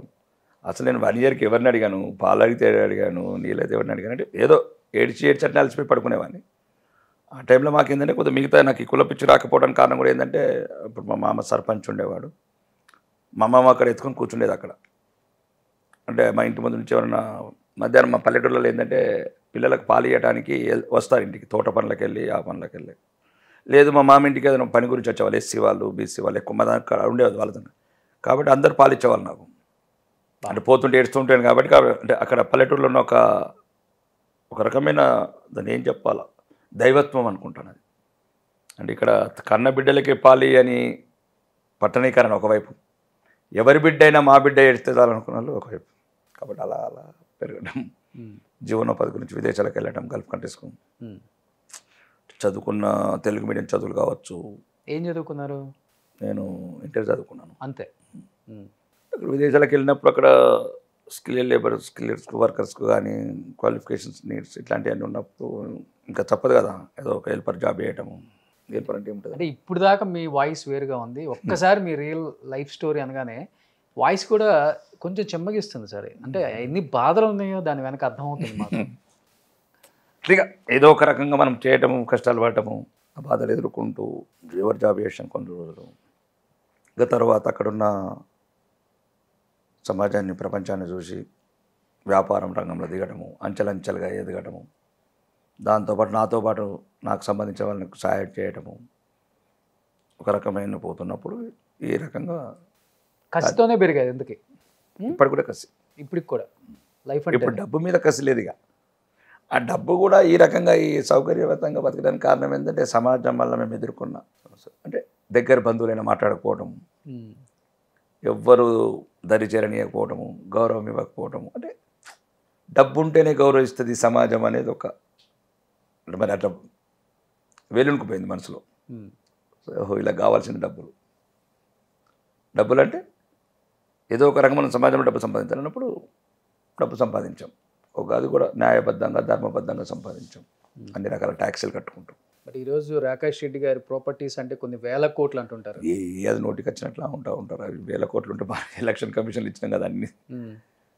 ఏదైనా కానీ సౌకర్యంగా బతకడానికి దేవుడికి ఎన్ని లక్షల రేట్లు కృతజ్ఞతలు చెప్పినా తక్కువని. మా కుటుంబం నేను కావచ్చు, మా కుటుంబం కావచ్చు, ఎన్ని లక్షల సార్లు దేవుడికి సాష్టాంగ నమస్కారాలు చేసిన తక్కువని. ఎందుకంటే ఒక మామూలు తల్లిదండ్రులు లేని బిడ్డ, ఎటువంటి సరైన హైయర్ ఎడ్యుకేషన్ లేని ఒక బిడ్డ, ఒక లేబర్తో మొదలుపెట్టిన జీవితం ఈరోజు కొన్ని వేల మందికి ఉపాధితో పాటు ఈరోజు రాజకీయ రంగంలో కూడా కొన్ని వేలాది మందికి, లక్షలాది మందికి స్ఫూర్తి నింపుతున్న గొంతు.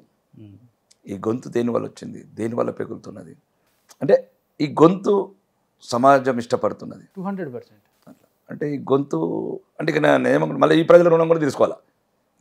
నా కుటుంబం ఎట్లా దేవుడికి ఎట్లా చెప్పుకోవాలి. ఇప్పుడున్న జీవితము 3 నెలలని ఎమ్మెల్యే కావడము, ఎటువంటి రాజకీయ నేపథ్యం లేకుండా, అది కూడా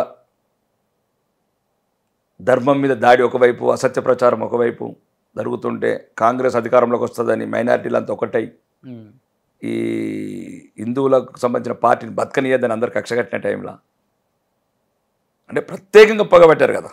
విదేశీయులు కావచ్చు, విదేశీ నిధులు కావచ్చు, విదేశీ కుట్రదారులు కావచ్చు. ఈ ధర్మానికి ఎప్పుడు ప్రమాదం విదేశాల నుంచి ఎక్కువ అవుతుంది, స్వదేశంలో ఉన్న హిందువుల వల్ల ఎక్కువ ప్రమాదం ఉంటుంది. ఓకే, అయినా కానీ 3 నెలల 30,000 ఓట్ల మెజారిటీతో గెలిపించడం అనేది అదొక గొప్ప విషయం. దాంతోపాటు మెజారిటీ మీది ఈ సమయంలో అంటే నేను ఎవరో చాలామంది కూడా తెలియదు ఇప్పటికి అక్కడ, ఇప్పటికి కూడా తెలియదు. అంటే ఓన్లీ సింబల్ చూసే వేశారు. అయితే నేను ఎక్కువ ఈ రోజు పల్లెలలో తిరగటము, అంటే ప్రజలతో మమేకం కావటం, అంతకు నుంచి అక్కడ చేసిన కొన్ని పనులు ఉన్నాయి కదా, చార్జెస్ కానీ అవి కానీ. చారిటీ బాగా చేసేవాళ్ళంట కదా పేదవాళ్ళకి. ఎందుకంటే నేను పడ్డ కష్టం ఎవరు పడకూడదు, కనీసం వసతులు, కూడు గుడ్డ నీరు. అంతే, గ్రేట్, అది మంచి థాట్ సార్. థాట్ కూడా కాదండి, మనం ఏమి రుణం తీసుకుంటాం ఈ సమాజానికి. అదే కదా, పెద్ద త్యాగం కాదు, పాడు కాదు సార్. ఎంత ఉన్నా కానీ పెట్టే బుద్ధి రావాలి కదా. నో, ఇప్పుడు ఎదుటి వాళ్ళు పెడతలేరని మనం పెట్టకుండా ఉంటాం అనేది కరెక్ట్ కాదు కదా. మనకున్న దాంట్లో మనం సమాజంతో పంచుకోవాలి. ఇప్పుడు ₹1 హాస్పిటల్ కానీ ఇవన్నీ ఏంటంటే ప్రజల గురించి ఆలోచించి ₹1 హాస్పిటల్ అంటే కన్సల్టేషన్ ఆఫీస్ ఇక్కడ 12 కోట్ల బిల్డింగ్ ఫ్రీగా ఇచ్చేసాము. ₹1 ఎందుకు పెట్టారు మరి? ₹1 ఒక కాన్సెప్ట్ లాగా, ఎందుకంటే అక్కడ అన్ని ఆల్ స్పెషలిస్టులు ఉంటారు కన్సల్టేషన్స్. మనకి కన్సల్టేషన్ ఇచ్చి అలానే ఒక అపోహలు ఇప్పుడు ఏంటంటే కార్పొరేట్ వైద్యంలో రకరకాల కమర్షియల్ యాక్టివిటీస్ ఉన్నాయి కాబట్టి ఏమి లేకుండా టెస్టులు వేలాది కొద్ది ఇట్లా ఇవన్నీ సమాజంలో వచ్చిన ప్రభావంతో ఒక న్యాయబద్ధంగా మంచి డాక్టర్లు ఉంటారు. సో గవర్నమెంట్ నుంచి వచ్చే ఫండ్స్ కన్నా మీ దగ్గర ఉన్న ఫండ్స్తోనే మంచి పనులు చేస్తున్నారు ఒక రకంగా చెప్పాలంటే. అవును, ఇప్పుడు కూడా ఆర్మూర్లో కూడా మీరు చూడండి, ఎమ్మెల్యే అయిన తర్వాత ఒక 700 మంది, అదే చెప్పాను ఒకరోజు స్పీచ్ లేదో, 700 మంది ఒక మంచి బాత్రూమ్లు కావచ్చు, డైనింగ్ హాల్స్ కావచ్చు, స్టేజెస్ కావచ్చు. మా పిల్లలు చదువుకునే స్కూల్ లాగే చేశాను. ఒక స్టేడియం చేయించాను, శ్మశానాలు చేయించాను, పార్క్ చేపిస్తున్నాను. అంటే నాకు రావాల్సిన న్యాయమైన వాటా, ధర్మబద్ధంగా రావాల్సిన ఆర్మూర్ ప్రజల వాటా సరంగా ఇప్పుడున్న ముఖ్యమంత్రి గారు నన్ను ఇబ్బంది పెట్టకుండా, రాజ్యాంగాన్ని అవమానపరచకుండా, ఉత్తర తెలంగాణ మీద కక్ష కట్టకుండా నా వాటా నాకు ఇస్తే స్మార్ట్ సిటీ చేస్తారు. మోడల్ ఆఫ్ తెలంగాణ చివరి రోజు 1 మంత్ 5 సంవత్సరాల ముందు మీ విలేకరులందరినీ తీసుకెళ్తాను. అంటే మీకున్న ఆలోచనలు, మీ ఇన్నోవేటివ్ థాట్స్ అంటే ఉంటాయి కదా. అదే తెలంగాణ అసెంబ్లీలో మాట్లాడింది కూడా అదే. నేను వితిన్ 3 మినిట్స్లో కూడా 7 సబ్జెక్టులు తీసుకున్నాను. ఒకటి, మీరు ఎట్లయితే 150 కోట్లు కొండబోతున్నారో మోడల్ ఇంటిగ్రేటెడ్ నాకు కూడా ఇవ్వండి.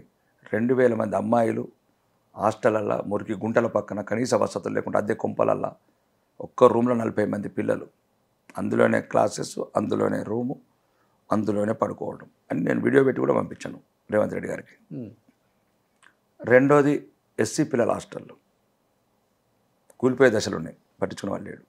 పేదలకు ఇల్లే లేవు, 10,000 ఇల్లు కావాలి. మీరు ఎప్పుడు వెళ్తున్నారు చెప్పండి, నేను వస్తాను ఒకసారి. నేను ఇప్పుడు ఇక ప్రచారం వెళ్తాను, ఒక 20-21 తర్వాత వెళ్తాను.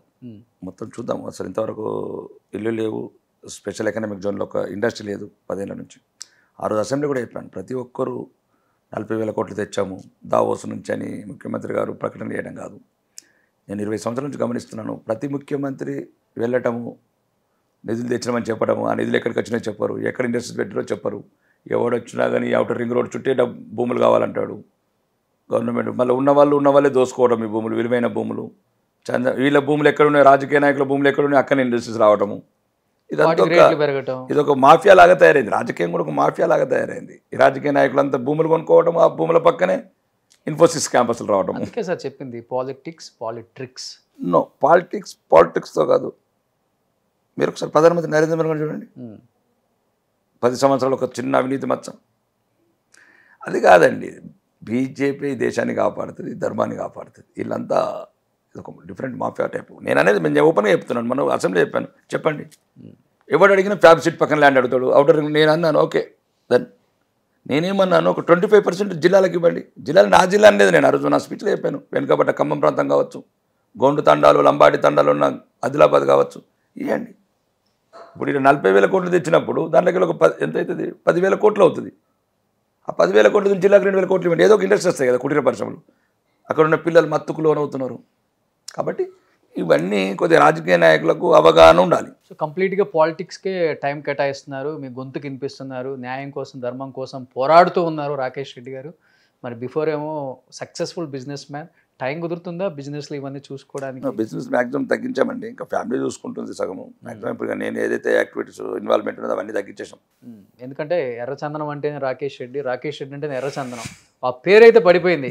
మరి మీరు ఎంత మేరకు చేస్తారో ఆ బిజినెస్ మాకైతే తెలియదు, కానీ పుష్ప సినిమా రాకేష్ రెడ్డి గారిదే. కరెక్టే, అది రాకేష్ రెడ్డిదే. కానీ రాకేష్ రెడ్డి లీగల్ పుష్ప. ఇండియా మొత్తం ఎక్కడికైనా ప్రపంచం అంతా చేస్తారు ఎర్రచందనం బిజినెస్. అన్ని లైసెన్స్తో చేస్తాను. అల్లు అర్జున్ ఏమో ఇల్లీగల్ లైసెన్స్తో చేస్తాడు, అంతే తేడా. మొత్తం ప్రపంచం అంతా లైసెన్స్ మీకే ఉందా? మీరు కూడా చేయొచ్చండి. ఇప్పుడు ఇంతకుముందు నా ఒక్కడికే ఉండేది, ఇప్పుడు రానుగా కొత్త వాళ్ళు వస్తున్నారు. కానీ మేజర్గా 90% మేము కూడా తగ్గించేసి మీకు అయిపోయింది. రాజకీయ రంగంలోకి వచ్చినప్పుడు ఇక ఉంటే కొద్దిగా వర్కర్స్, జిఎంస్ వాళ్ళు ఉండాలి, బతకాలి కదా. ఇప్పుడు నేను ఒక్క ఎమ్మెల్యేనే, నా స్టాఫ్ అంత ఎమ్మెల్యేలు కాలేరు కదా. కాబట్టి మొత్తానికి తగ్గించేసాను వ్యాపారం. ఉన్న సిస్టమ్ ఏంటంటే వాళ్ళ సాలరీస్, వాళ్ళ బెనిఫిట్స్, మరి నా వల్ల వేలాది మంది ఇబ్బంది పడకూడదు కదా. ఇండస్ట్రీస్ ఉన్నాయి, వాటి రన్ చేయాలి, వాళ్ళు బతకాలి. ఇండియాలో ఏ ముఖ్యమంత్రి అయినా కానీ రాకేష్ రెడ్డి గారికి ఫోన్ చేస్తారు, ఈజ్ ఇట్ కరెక్ట్? ఎందుకు చేస్తారండి వాళ్ళకు? రాకేష్ రెడ్డికి చేసే అవసరం లేదు, రాకేష్ రెడ్డి ముఖ్యమంత్రికి చేసే అవసరం లేదు. అదేదో అంటూ ఉంటారు, ఏమో అంటూ ఉంటారులే, కానీ అది కాదు. ఇప్పుడు ప్రజాప్రతినిధిగా ప్రజల గురించి పోరాటమే నా జీవిత కర్తవ్యం, అంతే. వాళ్ళు కూడా ప్రజాప్రతినిధులే కదా. అవును, అప్పుడప్పుడు పన్నెండు ఫోన్ చేస్తారు, తప్పేముంది. మేము వాళ్ళకి ఫోన్ చేయొచ్చు, వాళ్ళకి వాళ్ళు ఎవరు కూడా పైకి వెళ్ళి రాలేదు కదా. రేవంత్ రెడ్డి గారు కూడా మామూలు ఫ్యామిలీకి వెళ్ళి వచ్చారు, కేసీఆర్ కూడా మామూలు ఫ్యామిలీ, ఏజెంట్ పనిచేశాడు, పాస్పోర్టు. ఏ తప్పేముంది, ముఖ్యమంత్రి అయ్యాడు. మీ ముఖ్యమంత్రి గారు, మీ పిఎం గారు ఛాయ్ అమ్ముకోలే, అంతే. అదే మరి తప్పలేదు. కానీ ఛాయ్ అమ్మిండు, కానీ దేశాన్ని కాపాడిండు. కానీ వీళ్ళు మొత్తం దేశాన్ని తాకట్టు పెడుతున్నారు. ఇప్పుడు చూడు, ఇంతకుముందున ప్రభుత్వం 7 లక్షల కోట్లు అప్పు చేయడం, ఇప్పుడు వచ్చే నుంచి 1000 కోట్లు అప్పు చేస్తున్నాడు. మా నాన్న పుట్టాడు, 4 ఎకరాలు అమ్మాడు, నేను పుట్టాను 2 ఎకరాలు అమ్ముతాను అన్నట్టు తయారైంది మా రేవంత్ రెడ్డి గారు. అంటే చూడండి, ఆ పథకాలు కానీ అవన్నీ కానీ అవి దేనికండి. ఓకే, చాలా మంది మహిళలు కంప్లీట్ చేస్తున్నారు. ఫ్రీ బేసిస్ వల్ల చాలా నష్టపోతుంది రాష్ట్రం. కాదండి, ఆరోగ్యాలు పాడవుతున్నాయి. ఆ పేద ప్రజలకు ఆ పాత బస్సులలో ఎక్కిస్తున్నారు, కొత్త బస్సు ఇంతవరకు ఒక బస్సు కొనలేదు. వాళ్ళకి ఈ మధ్యన మొత్తం ఆర్థోపెడిక్ డాక్టర్స్ అందరికీ కంప్లైంట్స్ వస్తున్నాయంట. వీళ్ళు ఏదో ఉచితమైన పాపం మీ ఆడవాళ్ళు పోయి నడుముల నొప్పులు ఆ బస్సులు ఎగేసి దిగేసి ఆ ట్రాఫిక్ ఎంతైనా చేయొచ్చు, కానీ ఫ్రీ బేసిస్ అనేది చాలా కష్టం రాష్ట్రం నడిపించు. ఈ కాంగ్రెస్ ఒకటేనండి ఈ దేశానికి శత్రువు. This all clear evidence. ఒకటే రోజుల నెహ్రూ గారు 42 లక్షల మంది చంపిన చరిత్ర కాంగ్రెస్ది. ఈ దేశాన్ని ముక్కలు చేసిన చరిత్ర కాంగ్రెస్ది. దేశాన్ని ముక్కలు చేయాలనుకున్న చరిత్ర కూడా కాంగ్రెస్దే. హిందువులను అడుగడుగున అవమానించిన పార్టీ కాంగ్రెస్దే. విదేశాలలో హిందువులు చచ్చిపోతుంటే ఏమన్నారు మహాత్మా గాంధీ గారు? ఎప్పుడైతే దేశ విభజన సమయంలో నిరభ్యంతరంగా అక్కడ ఉన్న సిక్కులు కావచ్చు, జైనులు కావచ్చు, హిందువులు కావచ్చు, మీరు పక్క దేశాలకు పాకిస్తాన్ పోయినప్పుడు, బంగ్లాదేశ్ పోయినప్పుడు నిరభ్యంతరంగా రావచ్చు అన్నాడు. ఎన్నడూ ఇంతమంది ఇప్పుడు 20% ఉన్న హిందువులని 1% అయితే పాకిస్తాన్లో ఒక్కరోజు భారత ప్రభుత్వం స్పందించలేదు. ఈ కాంగ్రెస్ ప్రభుత్వాలు చావని, హిందువులు చావని సంతోషం, రాక్షస క్రీడలకు కాంగ్రెస్ వాళ్ళకు. గమనించండి మీరు, కోట్లాది మంది హిందువులను చంపారు. ఒక్కరోజు కూడా భారత ప్రభుత్వం స్పందించలేదు ఈ కాంగ్రెస్ ప్రభుత్వం. ఇది కాంగ్రెస్ నీతి. 1940 ఎవరండి ప్రధానమంత్రి కావాల్సింది? సర్దార్ వల్లభాయ్ పటేల్ కావాల్సింది. 20 మంది కాంగ్రెస్ సభ్యులలో 16 మంది సర్దార్ వల్లభాయ్ ఓటేశారు, 4 మంది వేశారు నెహ్రూ గారికి. ఎటువంటి దేశ సామర్థ్యం లేని నాయకుడైనా. మేము నిజంగా చెప్తున్నాం, కాంగ్రెస్ ఉంటే మా తెలంగాణ చచ్చిపోయే వాళ్ళం. ఎందుకంటే ఆయన మా తెలంగాణను పట్టించుకోలేదు. 1947లో స్వాతంత్రం వచ్చినప్పుడు మాకు స్వాతంత్రం లేదే. మేము ఒక నిజాం రాజు అనే ఒక దుర్మార్గమైన పరిపాలన, హిందువులు అందరం అవమానాల పాలవుతుంది, హత్యల పాలవుతుంది, అత్యాచారాల పాలవుతున్నాం. అదే రజాకర్. అప్పుడు దేశ నాయకుడు ఏం చేస్తారండి? దేశ మధ్యన ఉన్న ఒక ప్రాంతం, ఒక ఆస్థానము, ఒక సంస్థానము నరకం అనుభవిస్తున్నది. హిందువులు రోజు రోజుకు అత్యాచారాలు, హత్యలు జరుగుతుంటే దేశ ప్రధాని ఏం చేయాలండి? ఏం చేయాలా? ఎటువంటి నైతిక అర్హతలు లేని ప్రధానమంత్రి అయితే ఎవరికి చెప్పుకోవాలండి బాధ? చరిత్ర 47 ఆగస్టు 15 వచ్చింది. ఆ రోజు 42 లక్షల మందిని చంపారు హిందువులని, ఆ వారం రోజులు జరిగిన హత్యాకాండాల తర్వాత. నువ్వు 1 ఇయర్ నువ్వు ఢిల్లీ పీఠం మీద. మరి తెలంగాణ నడిబొడ్డుని ఇంత నరకం అనుభవిస్తుంటే తెలంగాణ ప్రజలు, గౌరవ ప్రధానమంత్రి గారు ఏం చేస్తారండి అక్కడ? సిగార్లు పట్టామా? ఇంకా చెప్పాలని నాకు, ఎందుకని నా చిన్నవాణి కాబట్టి నేను చెప్తాను. చరిత్ర అంత దరిద్రంగా ఉంది. రెండోది, సర్దార్ వల్లభాయ్ పటేల్ ఒక్కరేనండి మా గురించి ఈరోజు తెలంగాణ ప్రజలు జన్మించడం స్వేచ్ఛవాయులు పిలుచుకుంటున్నామంటే. లేకపోతే మేము కూడా పాకిస్తాన్ లాగానే మమ్మల్ని చంపేసేవాళ్ళు. ఎందుకంటే అప్పటికి నిజాం రాజు తుర్కిస్తానని ప్రపోజల్ పెట్టాడు, సైనిక చర్య కోరాడు, ఐక్యరాజ్య సమితికి వెళ్ళిపోయాడు, నిధులని పాకిస్తాన్ ట్రాన్స్ఫర్ చేశాడు. ఏం చేస్తున్నాడండి భారత ప్రధానమంత్రి? అంటే ఒక హిందూ మెజారిటీ ఉన్న రాష్ట్రాన్ని భారతదేశంలో ఒక భద్రత ఎంత అభద్రత భావంలో ఏది, ఒకవేళ ఇది వేరే దేశం పోతే దేశాన్ని చీల్చిన నేరు ఎట్లా చీల్చాడండి? Right side Bangladesh, left side పాకిస్తానా? ఇట్లా చీల్స్తాను ప్రపంచంలో ఎవడన్నా నాయకుడు ఉన్నాడు? ఇట్లా చెప్పండి దయచేసి. నీ స్వార్థం, నువ్వు ఒక్కడో ప్రధానమంత్రి కావడానికి ఈరోజు హిందువుల కడగన్లకు, కష్టాలకు, కన్నీళ్లకు ఓన్లీ నేరు కుటుంబమే కారణం. చూడండి జియోగ్రఫికల్ చూడండి భారతదేశం. ఎవడన్నా 2 వైపులు ఇస్తారా పాకిస్తాన్కు? లెఫ్ట్ వైపు రైట్. దేశ భద్రత ఉంటుందా? ఈరోజు లక్షలాది మంది సైనికులతో వస్తున్నారు. బంగ్లాదేశ్ తర్వాత 7 రాష్ట్రాలు, ఈశాన్య రాష్ట్రాలు. ఎవడన్నా వంచుతాడని చెప్పండి. కశ్మీర్ సమస్య పెట్టిపోయాడు. సర్దార్ వల్లభాయ్ పటేల్ ఆ రోజు రిజైన్ చేస్తా అంటే అప్పుడు ఒప్పుకున్నాడు. తెలంగాణ మీద హైదరాబాద్ విమోచన కానీ ఒప్పుకోలేదు నెహ్రూ గారు. ఆయనకు హిందువులు బతకడం ఇష్టం ఉండదు ఆ కుటుంబానికి. రెండోది క్లియర్గా చెప్తున్నాను, ఒకవేళ 1951లో వల్లభాయ్ పటేల్ గారు చనిపోయారండి, లేకపోతే మేము అస్సలు విముక్తి అయ్యే వాళ్ళం కాదు. సేమ్ పాకిస్తాన్లో ఇప్పుడు హిందువుల పరిస్థితి ఎట్లుందో మేము కూడా అందరం చచ్చిపోయి అందరిని అత్యాచారాలు అన్నీ చేయించుకున్న తర్వాత మా కుటుంబాలను చచ్చిపోయిన తర్వాత ఇంకా పర్వాలేదు. పాకిస్తాన్లో 50 ఏళ్ళ దాకా చంపారు మమ్మల్ని.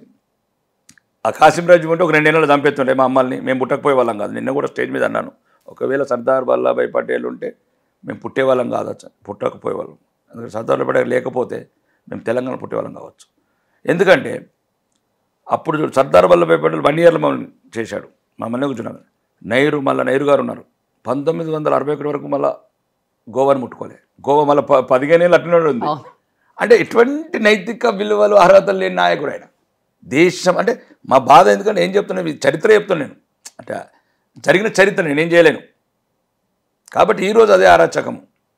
కాబట్టి కాంగ్రెస్ అప్పుడు ఆయన కావచ్చు, ఇప్పుడు ఆయన మునిమనుమడు రాహుల్ గాంధీ గారు కావచ్చు. ఇదేంటండి అన్యాయం? మేము పోతే న్యాయం మమ్మల్ని అన్యాయం అంటాడు, న్యాయయాత్ర అంటాడు, దేశాన్ని జోడో అంటాడు. విరగొట్టిందే కాంగ్రెస్. అప్పుడు ఆర్ఎస్ఎస్ లేదు కదా, అప్పుడు బీజేపీ పార్టీ లేదు కదా, విరగొట్టింది ఎవరు? రాహుల్ గాంధీ గారు. మీరు ఒక్కసారి ఆలోచించండి. మీరు కూడా మీడియా రంగము, మేధావులు, దయచేసి మతాలకు అతీతంగా, పార్టీలకు అతీతంగా ఆలోచించండి. जोड़ो यात्रा ఎందుకు చేస్తున్నావు? तोड़ो यात्रा किया ना तुम, थोड़े तो तुम्हारा आपका परिवार है. जो श्रीलंका में आपका पिताजी तो वहां पर भेज के वहां पर तमिलों को मारा, जो तुम्हारा दादी को जो सिख लोगों को पूरा मारा दिल्ली में, कौन मारा? मारते तोड़ते फिर जोड़ते कहां से? नहीं, ये सोचना चाहिए. सोचने की चीज है राहुल गांधी जी के बारे में. उसका सोच ही गलत है. राम को पसंद नहीं करते, रामालय को पसंद नहीं करते. चलो అంటే ఇది ఒక చూడాలి. అంటే మీరు చెప్పింది కరెక్ట్. అయితే ఇప్పుడు హిందూ ధర్మం మీద పోరాడుతుంది తెలంగాణలో, ముఖ్యంగా మగవాళ్ళలో అయితే మీ పేరు గట్టిగా వినిపిస్తుంది. మా కోంపల్లి మాధవీలత గారు మీరు చెప్పింది 100% నిజం. ప్రజల్లో మార్పు వచ్చింది, ఆర్మూరు ప్రజల్లాగా ఇక్కడ కూడా మార్పు వస్తుంది అంటే ఓఎస్సీ మీద మాధవీలత గారు గెలిచే అవకాశం ఉందా? రాజకీయం అనేది గెలిపోవటం ఆటండి, ధర్మం అనేది నా చావు బతుకుల పోరాటం. ఆ పోరాటం చూసినప్పుడు ఏమనిపించింది మీకు? ఇప్పుడు మీరు మాట్లాడేది వ్యక్తిగతంగా మాట్లాడుతున్నారు. మాధవీలత లాంటి వాళ్ళు గెలవాలని కోరుకోవాలా? వ్యక్తిగతంగా నేను మాట్లాడలేదు, నేను చెప్తుంది ప్రజల్లో మార్పు రావాలి, వచ్చింది అన్నారు కాబట్టి చెప్తున్నా. రావాలి అంటే చెప్తున్నాను, కాంగ్రెస్ పట్ల మారాలి మీరు. కాంగ్రెస్ మన హిందువుల శత్రువుల పార్టీ, హిందూయిజంని అసహించుకునే పార్టీ. నేను చెప్పిందంత అబద్ధమైతే మీరు చెప్పండి. నైరు మన హైదరాబాద్ విముక్తికి ఇష్టపడలేదు అంటే క్లియర్గా చెప్తున్నాను కదా నేను. సర్దార్ వల్లభాయ్ పటేల్ గారు నేను రాజీనామా చేస్తానంటేనే ఒప్పుకున్నాడు ఆపరేషన్ పోలో. అవును, आप हैदराबाद करो, कश्मीर को मेरे को छोड़ो अన్నాడు. कश्मीर छोड़ के क्या किया आज नेहरू जी ने? कश्मीर उसका हाथ में छोड़ा, अभी तक जलते रहे आखिर में लाखों हिंदू लोग मरते गए. ये हमारा जो कांग्रेस का गांधी फैमिली और గాంధీలో అదొక సబ్జెక్ట్కి వెళ్ళిపోతాం. మళ్ళీ అదొక నెహ్రూలు అవుతారు, గాంధీలు అవుతారు, నెహ్రూలు అవుతారు. కాబట్టి కాంగ్రెస్ పార్టీ ఉంటే ఈ దేశ వినాశనం తప్ప హిందువుల కన్నీళ్లకు ఈ కాంగ్రెసే ప్రథమ కారణం. కాబట్టి ఈ దేశంలోని హిందువులు, ఈ ప్రపంచవ్యాప్తంగా హిందువులు, నేను మాట ఏదైనా తప్పు అయితే తప్పు మాట్లాడుంటే చరిత్ర తెలుసుకోండి. నేను చెప్పింది నిజమా అబద్ధమా? లక్షలాది డాక్యుమెంట్స్ ఇస్తాం మీకు, లక్షల డాక్యుమెంట్స్. ఒకసారి అధికారంలోకి రావడం ఖాయం అంటారు బీజేపీ. సెంట్రల్ రాబోయేది కూడా ఇక్కడ, తెలంగాణలో కూడా మాదే, ఇంకా అక్కడ ఇక్కడ కూడా డబుల్ ఇంజిన్ సర్కార్. సో మార్పు వచ్చిందంటారు ప్రజల్లో అయితే. సో మీ టార్గెట్ ఇప్పుడు 2028 చీఫ్ మినిస్టర్, 2033?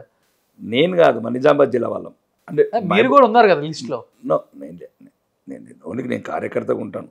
నెక్స్ట్ టైం కూడా పోటీ చేస్తానో చేయనో తెలియదు, కానీ కార్యకర్తగా ఉంటాను.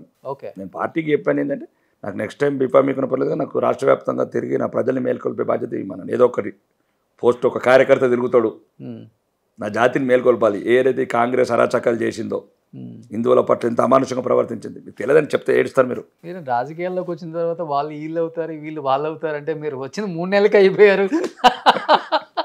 అలాని కాదు కానీ ఒక జరిగిన పరిణామాలు చెప్పి ఫ్యూచర్లో జరగకుండా అదే చెప్తున్నాను. ఫర్ ఎగ్జాంపుల్ రజాకర్ సినిమా గతం అన్నారు, గతం కాదు భవిష్యత్ అని చెప్పాను. 200% అదే తప్పేం లేదు అన్నారు. ఎందుకంటే నేను చెప్పాను ది సైలెంట్ చెనికోడ్ ఆఫ్ హైదరాబాద్ అన్నారు. నేను దశ బహిరంగంగా 1990 జనవరి 18 నాడు 25,000 మసీదులకి వెళ్ళి హిందువులు వెళ్ళిపోవాలి కాశ్మీర్ నుంచి అనేది. ఈ సంఘటనలు అన్నీ జరిగిన సంఘటనలు చెప్తున్నాను తప్ప నేను కొత్తగా సృష్టించినవి కాదు, కొత్తగా నేను రాసినవి కావు. ఈ చరిత్ర అంతా లిఖించబడ్డది. ఇంకా దారుణంగా ఉన్నది కాంగ్రెస్ చరిత్ర. చెప్పాలంటే కొన్ని వేల మంది సాధువులను చంపారు ఇందిరాగాంధీ గారు ఉన్నప్పుడు, రాజీవ్ గాంధీ గారు సపోర్ట్ ఉన్న గవర్నమెంట్ ఉన్నప్పుడు, కరసేవల మీద కాల్పులు, ఇవన్నీ రకరకాలు నేను చెప్తుంటే ఇలా చరిత్ర ఒక రకమైన చరిత్ర. ప్రపంచంలో హిందువు అన్నవాడు కాంగ్రెస్ కోటేయాడు. ఇప్పుడు కూడా హిందువులందరికీ ఒకటే కోరుకుంటారు, ప్రపంచవ్యాప్తంగా ఉన్న హిందువులు కావచ్చు, భారతదేశం హిందువులు కావచ్చు. మీ సంస్కృతి, మీ సంస్కారాలు, మీ పిల్లల భవిష్యత్తులు, బంగారు భారతదేశం, భవిష్యత్తు గల భారతదేశం ఉండాలంటే దయచేసి మీ అందరికి చేతులెత్తి జోడిస్తున్నా, ఈ కాంగ్రెస్ని తిరస్కరించండి. ఈ కాంగ్రెస్ మనకు ప్రథమ శత్రువు. హిందూ ధర్మానికి సంబంధించి ఇంకా 100 పార్టీలు రాని పర్వాలేదు, మీరు ప్రోత్సహించండి. కానీ కాంగ్రెస్ ఉంటే మాత్రం హిందువులను సుఖంగా బతకనియదు. మోడీ గారి కంట్లో పడ్డారా? అంటే వచ్చిన 3 నెలల్లోనే ఇంత మార్పు వచ్చింది కదా. రాజకీయాల్లోనే చెప్పాలంటే చాలా పెనుమార్పులు అని చెప్పుకోవచ్చు మీ గెలుపు. అవును, ఆయనకి మీలాంటి వాళ్ళంటే చాలా ఇష్టం ముఖ్యంగా. ఇంకా ఎందుకంటే తెలుసు మోడీ గారు ఏంటి, ఆయన నైజం ఎలా ఉంటుందో తెలంగాణలో ఉన్న చాలామంది లీడర్స్ చెప్తుంటే విన్నాను కాబట్టి నేను కూడా. ఏం చెప్పారు మీరు గెలిచిన తర్వాత? ఆయన కలవకుండా నమో టీం వచ్చి కలిసింది. ఆయన అక్కడ పిఎంఓ నుంచి ఫోన్ చేశారు. ఒక ఐడియాలజీ గురించి ఈ మధ్యన కొద్దిగా బాగా మాట్లాడుతున్నావు, ఏంటి ఐడియాలజీస్ అంటే నేను చెప్పాను. ఓకే, సౌత్ ఇండియా గురించి చెప్పాను, నేను ఓన్లీ తెలంగాణ గురించి చెప్పలేదు. దక్షిణాది ఉన్న ప్రజల ఆలోచనలు, ఆహారపు అలవాట్లు ఇవన్నీ వేరే ఉంటాయి. చెప్పాను దక్షిణాదిని కొంత చిన్న చూపు చూస్తున్నారు మీరు అనేది ఉంది. చిన్న చూపు లేదు, అది లేదు, చిన్న చూపు అనేది లేదు. అందరికన్నా ముందు తమిళనాడులో చాలా అభివృద్ధి చేసిండు నరేంద్ర మోడీ గారు. 8 లైన్ల రోడ్లు కావచ్చు, ఇన్ఫ్రా కావచ్చు, సీ పోర్ట్స్ కావచ్చు, విదేశీ ఎగుమతులు కావచ్చు. ఓకే, అక్కడ ఉన్న ప్రభుత్వం దాన్ని ఏ రకంగా కర్ణాటకలో అభివృద్ధిలో భారతదేశం అంతా ఒకటేనండి మాకు. అది సౌత్లో కూడా మేము ఈ మొత్తానికి సౌత్లో కూడా రామమయం కావాలని కోరుకుంటున్నాం. అయింది కదా, ఇంకా కావాలి. అక్కడ 20 రాష్ట్రాలు అయినాయి, ఇక్కడ ఉత్తరాది మొత్తం రామమయం అయిపోయింది, దక్షిణాది కూడా రామమయం చేయాలని. రామమందిరం రేపు ఎలక్షన్స్కి మీకు పెద్ద ప్లస్ అనుకుంటా సార్. రామ మందిరం ప్లస్ కాదండి, ధర్మపాలన ప్లస్. ఈరోజు దాంట్లో భాగమే కదా ఇది కూడా, ధర్మం కూడా భాగమే కదా, డెఫినెట్గా. తప్పెందుకు? మళ్ళీ అదే చెప్తున్నానండి, మీరు గమనించాల్సిన ప్రపంచంలో ఒక్కరని ఆలోచించండి రోషన్ గారు, ఏ మసీదు కూడా మేము మందిరాలు కట్టలేదండి. అవును, మందిరాన్ని కూలగొట్టే మసీదులు కట్టారు. అవును. మేము ఎక్కడ కూడా ముస్లిమ్స్ మీద కానీ ఇతర మతం ఎప్పుడు దాడులు చేయలేదు, దౌర్జన్యాలు చేయలేదు. వాళ్ళేదో మణిపూర్ అంటారు, ఆ మణిపూర్ మతాల మధ్యన కాదు, అది తెగల మధ్యన, అది ఒక డిఫరెంట్ ఐడియా, అది ఒక మియాన్మార్ ఇన్వాల్వ్మెంట్, అవన్నీ రకరకాలు ఉన్నాయి. అది కొంచెం చాలా మంది తెలియక మణిపూర్ అంటారు, మణిపూర్ తెగల మధ్యన. సేమ్ ఇప్పుడు ఎట్లయితే రకరకాల కొందరు ఇప్పుడు కూడా మత మార్పు చేసిన కొన్ని పల్లెల పాలకొల్లు సైడ్కి ఇట్లా రకరకాల అవి ఒక పేరు మార్పు హిందువులను ఎత్తలేరు. నేను మొన్న రాజమండ్రికి వెళ్ళాను 4 days బ్యాకే, ఒక అది వచ్చి ఏడుస్తున్నాను నా దగ్గర రాజమండ్రిలో, పెద్ద ఆయన ఉన్నట్టున్నాడు, గుడి సెంటర్లో ఆపేశారట క్రిస్టియన్స్. ఈ రకంగా నేను వస్తున్నా అని ఏదో యూట్యూబ్లో చూసాడు, ధర్మం గురించి బాగా మాట్లాడి, ఆ రాష్ట్రం మనది కదా, వీలైతే జగన్మోహన్ రెడ్డి గారికి చెప్తే ఆయన కూడా క్రిస్టియనే కదా, మీకేం న్యాయం చేస్తున్నాడు అడిగాను. జగన్మోహన్ రెడ్డి కూడా క్రిస్టియనే కదా, వాళ్ళ నాన్న క్రిస్టియనే, వైఎస్ రాజశేఖర రెడ్డి గారు వాళ్ళ తాత క్రిస్టియనే, వాళ్ళ ముత్తాత క్రిస్టియనే, మరి వాళ్ళు క్రిస్టియన్ సపోర్ట్ చేయకపోతే మీకు ఎట్లా చేస్తారని నేను అడిగాను. మీకేమన్నా అతను అన్నాడు, పల్లకొల్లు పక్కన కొవ్వూరు పక్కన ఏదో మందిరం సెంటర్లో వచ్చి క్రిస్టియన్స్ అంతా మేజర్ క్రిస్టియన్స్ కన్వర్ట్ అయ్యారట, ఆపేశారట. దాన్ని ఎట్లా చేయాలంటే ఇప్పుడు మేము తెలంగాణ శాసనసభని, ఇక్కడ శాసనసభని కాదు, గవర్నమెంట్ కూడా ప్రభుత్వానికి క్రిస్టియన్ ఉన్నాడు కాబట్టి క్రిస్టియన్ వైపే ఉంటాడు, దాన్ని ఏం చేయలేం కదా. ప్రచారం చేస్తున్నారు ఆంధ్రాలో మీరు కూడా. ఆ పార్టీ ఆదేశిస్తే చెప్పాను కదా, కాశ్మీర్ కూడా పోతాను. అప్పుడే నా ఫస్ట్ ఇంటర్వ్యూలో చెప్పాను, ఇప్పుడు కాదు. పార్టీ ఆదేశిస్తే ఏమనిపించింది? ఆంధ్ర వెళ్ళొచ్చారు అనుకుంటే ఈ మధ్య. అవును, ఆంధ్రలో కొద్దిగా ధర్మం ప్రమాదంలో పడ్డదని అందరికి అర్థమైంది. ఎందుకంటే ఇక్కడ ఉన్న ప్రభుత్వం ఉంటే నాండాను ఇది కూడా ఏదో పోలాండో అయ్యేటట్లది, మందిరాలకు బదులు చర్చలే కనబట్టి ప్రతి వీధిలో చర్చలు అయిపోయినాయి. కొద్దిగా ఎక్కువ ఉన్నట్లది, క్రైస్తవ మతానికి ప్రోత్సాహం ఎక్కువ ఉన్నట్లది. నిజంగా కూడా ఇదంతా మీరు అందరు ఇన్స్టెంట్గా జరగట్లేదు. ఇది ఎక్కడి నుంచి ప్రపంచంలో హిందూ ధర్మాన్ని చంపితేనే ప్రపంచ శాంతి అల్లకొల్లం అవుతుంది. మీరు అంటే దాన్ని మనం తప్పుగా కూడా అనుకోకూడదు కదా సార్, ఎందుకంటే ఎవరు మతాన్ని వాళ్ళు పెంచుకోవాలనే చూస్తారు. తప్పలేదు, నేను అదే అంటున్నా. పెంచుకున్నప్పుడు నీకు కూడా తెలాల నువ్వు తగ్గుతున్నావు అని, తగ్గినప్పుడల్లా నువ్వు అపమానం పాలవుతున్నావు. నువ్వు మళ్ళీ మీకు చెప్పిన శాతం మీద ఇద్దరు మతస్థులను ఏమంటలేను.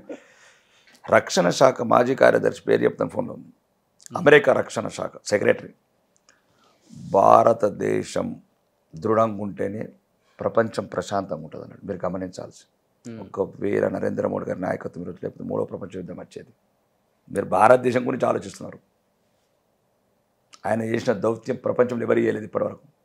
ఒకవైపు ఇస్లామిక్ కంట్రీస్ని ఇజ్రాయెల్తో కలిపాడు, ఒకవైపు అణుయుద్ధంని ఆపాడు. నేను చెప్పలేదు అని CNN మొన్న నేను చెప్పింది అమెరికన్ డిఫెన్స్ సెక్రటరీ చెప్పింది. ఇది భారతదేశం ఎంత దృఢంగా ఉంటే ప్రపంచ శాంతి ఉండాలంటే భారతదేశం దృఢంగా ఉండాలి. భారతదేశం దృఢంగా ఉండాలంటే హిందూ సమాజం జాగ్రత్తగా ఉండాలి. ఇప్పుడు మీరు గమనించండి, ఇది జరుగుతూనే ఉంటాయి. ఇప్పుడు నేనున్నాను, ఎట్లా నాకు ఇతర మతస్థుల మీద కోపం లేదు, దర్ ఆల్ మై ఫ్యామిలీ, వాళ్ళు మమ్మల్ని అనుకునే చాలు. ఇప్పుడు మనం ఎవరు ఇంటర్వ్యూ అడిగారు, మీరు క్యాబ్ పెడతారా అని అడిగారు. ఏది పెడతాను, అక్బరుద్దీన్ అసౌద్దీన్ బొట్టు పెట్టుకోమనండి, తప్పేముంది. మమ్మల్ని అడుగుతారు ఏంటండి హిందువులు అంటే, ప్రతి ఒక్క వీళ్ళ ఈ మీడియా కూడా చూడగల మేము యాంకర్స్ కూడా. ఇప్పుడు మీరు అన్నారు కదా, ఇప్పుడు నేను చర్చలకు ప్రేయర్ చేస్తాను, ఒకసారి దేవాలయం రమ్మనండి అలా. మీరు వాళ్ళని అడిగారు ఎందుకు ఇట్లా? మేము దేవుళ్ళందరూ ఒకటి అంటున్నాము, కాదు వాళ్ళు వేరే దేవుళ్ళు లేరు, మా దేవుడు ఒకటి అంటున్నారు, వాళ్ళని అడగారు ఎందుకు అట్లా? ఇప్పుడు నేను రెడీ ఉన్నానండి, చర్చ్కు పోయి ప్రేయర్ జీసస్ని యాక్సెప్ట్ చేసి మొక్కుతాను, వాళ్ళు మా దేవాలయంకి వస్తారా? నేను నారాయణమూర్తి అన్న ఒక మంచి మాట చెప్పాడు, ప్రపంచంలో హిందువులు ఒక్కలే అమాయకులని, దర్గాలకు మొక్కుతారు, అల్లాకు మొక్కుతారు, హిందూ ధర్మం అన్ని యాక్సెప్ట్ చేస్తాను. రైట్, నేను అదే ఇంత మంచి ధర్మాన్ని నిర్మూలించకండి అని కోరుకుంటున్నాను ఇతర మతస్థులకు. రైట్, మీరు అన్నది ఇదే. మీరేమన్నారు? అన్ని యాక్సెప్ట్ చేస్తారు. ప్రపంచంలో ఏ మతం లేదు ఇంత ధర్మ మతం, కర్మ సిద్ధాంతాన్ని నమ్మిన, ప్రపంచానికి శాంతిని ప్రబోధించిన నేల ఇది. గౌతమ బుద్ధుడు కావచ్చు, నలంద విశ్వవిద్యాలయం. దానికి అర్థం ఏంటంటే వాళ్ళు తక్కువ చేయొచ్చు చూడరు ఏకులని కూడా. నేను ఏమంటున్నా అదే చెప్తున్నాను. చర్చికి వెళ్తారు, మసీద్కి వెళ్తారు, అన్ని దర్గాలు బిర్గాలు అన్నీ కదా, అన్ని వెళ్తారు. నేను అదే చెప్తున్నాను. కడప దర్గా ఉంది, అవును, ప్రతి ఒక్కళ్ళు సందేశిస్తారు. రజనీకాంత్, కమల్ హాసన్, ప్రతి ఒక్కళ్ళు. నేనేమంటున్నాను, నేను ఇదే అంటున్నాను, మేము ఎట్లయితే మిమ్మల్ని అందరిని ప్రేమిస్తున్నాము, దయచేసి మమ్మల్ని నిర్మూలించకండి. ఇది ప్రేమగల జాతి, ప్రేమగల మతము, దైవత్వం ఉన్న దైవం ఇది. మీరు దైవాన్ని నిర్మూలించుకుంటున్నారు, దైవ సంభూతులైన హిందూ ధర్మాన్ని నిర్మూలిస్తున్నారని క్రిస్టియన్ సోదరులకు, ముస్లిం సోదరులకు చెప్తున్నా. ఇదే నేను చెప్తున్నది, మీరు గమనించాలి. యాంకర్స్ కూడా క్రిస్టియానికి చెప్పండి, క్రైస్తవులకు ఎట్లయితే హిందువులు మిమ్మల్ని మొక్కుతున్నారు, దయచేసి మీరు కూడా, మీరు ఆ మతం నుంచి మారిన వాళ్ళు, మీ పూర్వీకుల మతం, ఇది రావాలి, వాళ్ళకి తెలియాలి. ఈ మతం వాళ్ళది, వాళ్ళ తాత ముత్తాతలది. మా పూర్వీకులు ఎవరైతున్నారో వాళ్ళ పూర్వీకులు ఒకటే కాబట్టి వాళ్ళ మతమే కాదు ఇది. మీరు ద్వేషించకూరి మమ్మల్ని అంటున్నాం, మేము మిమ్మల్ని ప్రేమిస్తున్నాం, మీరు మాకు ఆ మామృద్యోతో జయర్దేరే. మళ్ళీ ఒకటి మొత్తానికి కూడా మళ్ళీ ఇదేనండి, కొద్దిగా మా మంచి వాళ్ళ మధ్యన మళ్ళీ చిచ్చు పెడతారు కాంగ్రెస్ పార్టీ. ఏక్ దూసరే కందరు నఫరత్ బెలాతే. ఇప్పుడు రాహుల్ గాంధీ లాంటి వాళ్ళు అన్యాయమేమో కాశ్మీర్ పండితులకు జరిగింది, అంతకుల వైపు తిరుగుతాడు ఆయన. ఎట్లా ఆడుతున్నాడు? మొన్న పోయి ప్రియాంక గాంధీ గారు, రాహుల్ గాంధీ గారు ఐస్ కొండల ఐస్తో ఆడుకున్నారు. అలా పరిపాలన ఉన్నదా కాశ్మీర్? అట్లా బాంబులతో ఆడుకున్నారు. అంటే చూడాలి, రాహుల్ గాంధీ కూడా యాక్సెప్ట్ చేయాలి నరేంద్ర మోడీ నాయకత్వాన్ని. నేను కాక మొన్న సచిన్ టెండూల్కర్ పోయి రోడ్డు మీద క్రికెట్ ఆడుతున్నాడు. ఒకప్పుడు క్రికెట్ బ్యాట్ పెడితే చేతులు నరికేసారు. ఇదంతా అభివృద్ధిలో ఒక మార్పు, భద్రతలో ఒక మార్పు. మాట అంటే ఈట్కా జవాబ్ పత్తర్. చిన్న పొలమా ఇష్యూ జరిగితే వెంటనే సర్జికల్ స్ట్రైక్. ఈట్కా జవాబ్ పత్తర్ సేదైతే. ఎన్ని సీట్లు వస్తాయి అనుకుంటున్నారు బీజేపీకి తెలంగాణలో ఎంపీ? వాళ్ళేమో 14 తగ్గం అంటున్నారు కాంగ్రెస్. రాహుల్ గాంధీ గిఫ్ట్గా ఇస్తాం 14. కాంగ్రెస్కి ఇట్లా 14 తగ్గకపోతే నేను అమరవీరస్తు పంత దగ్గర గొంతు కోసుకుంటా. 14 వచ్చింది జీవితం కూడా. బ్లేడా కత్తా?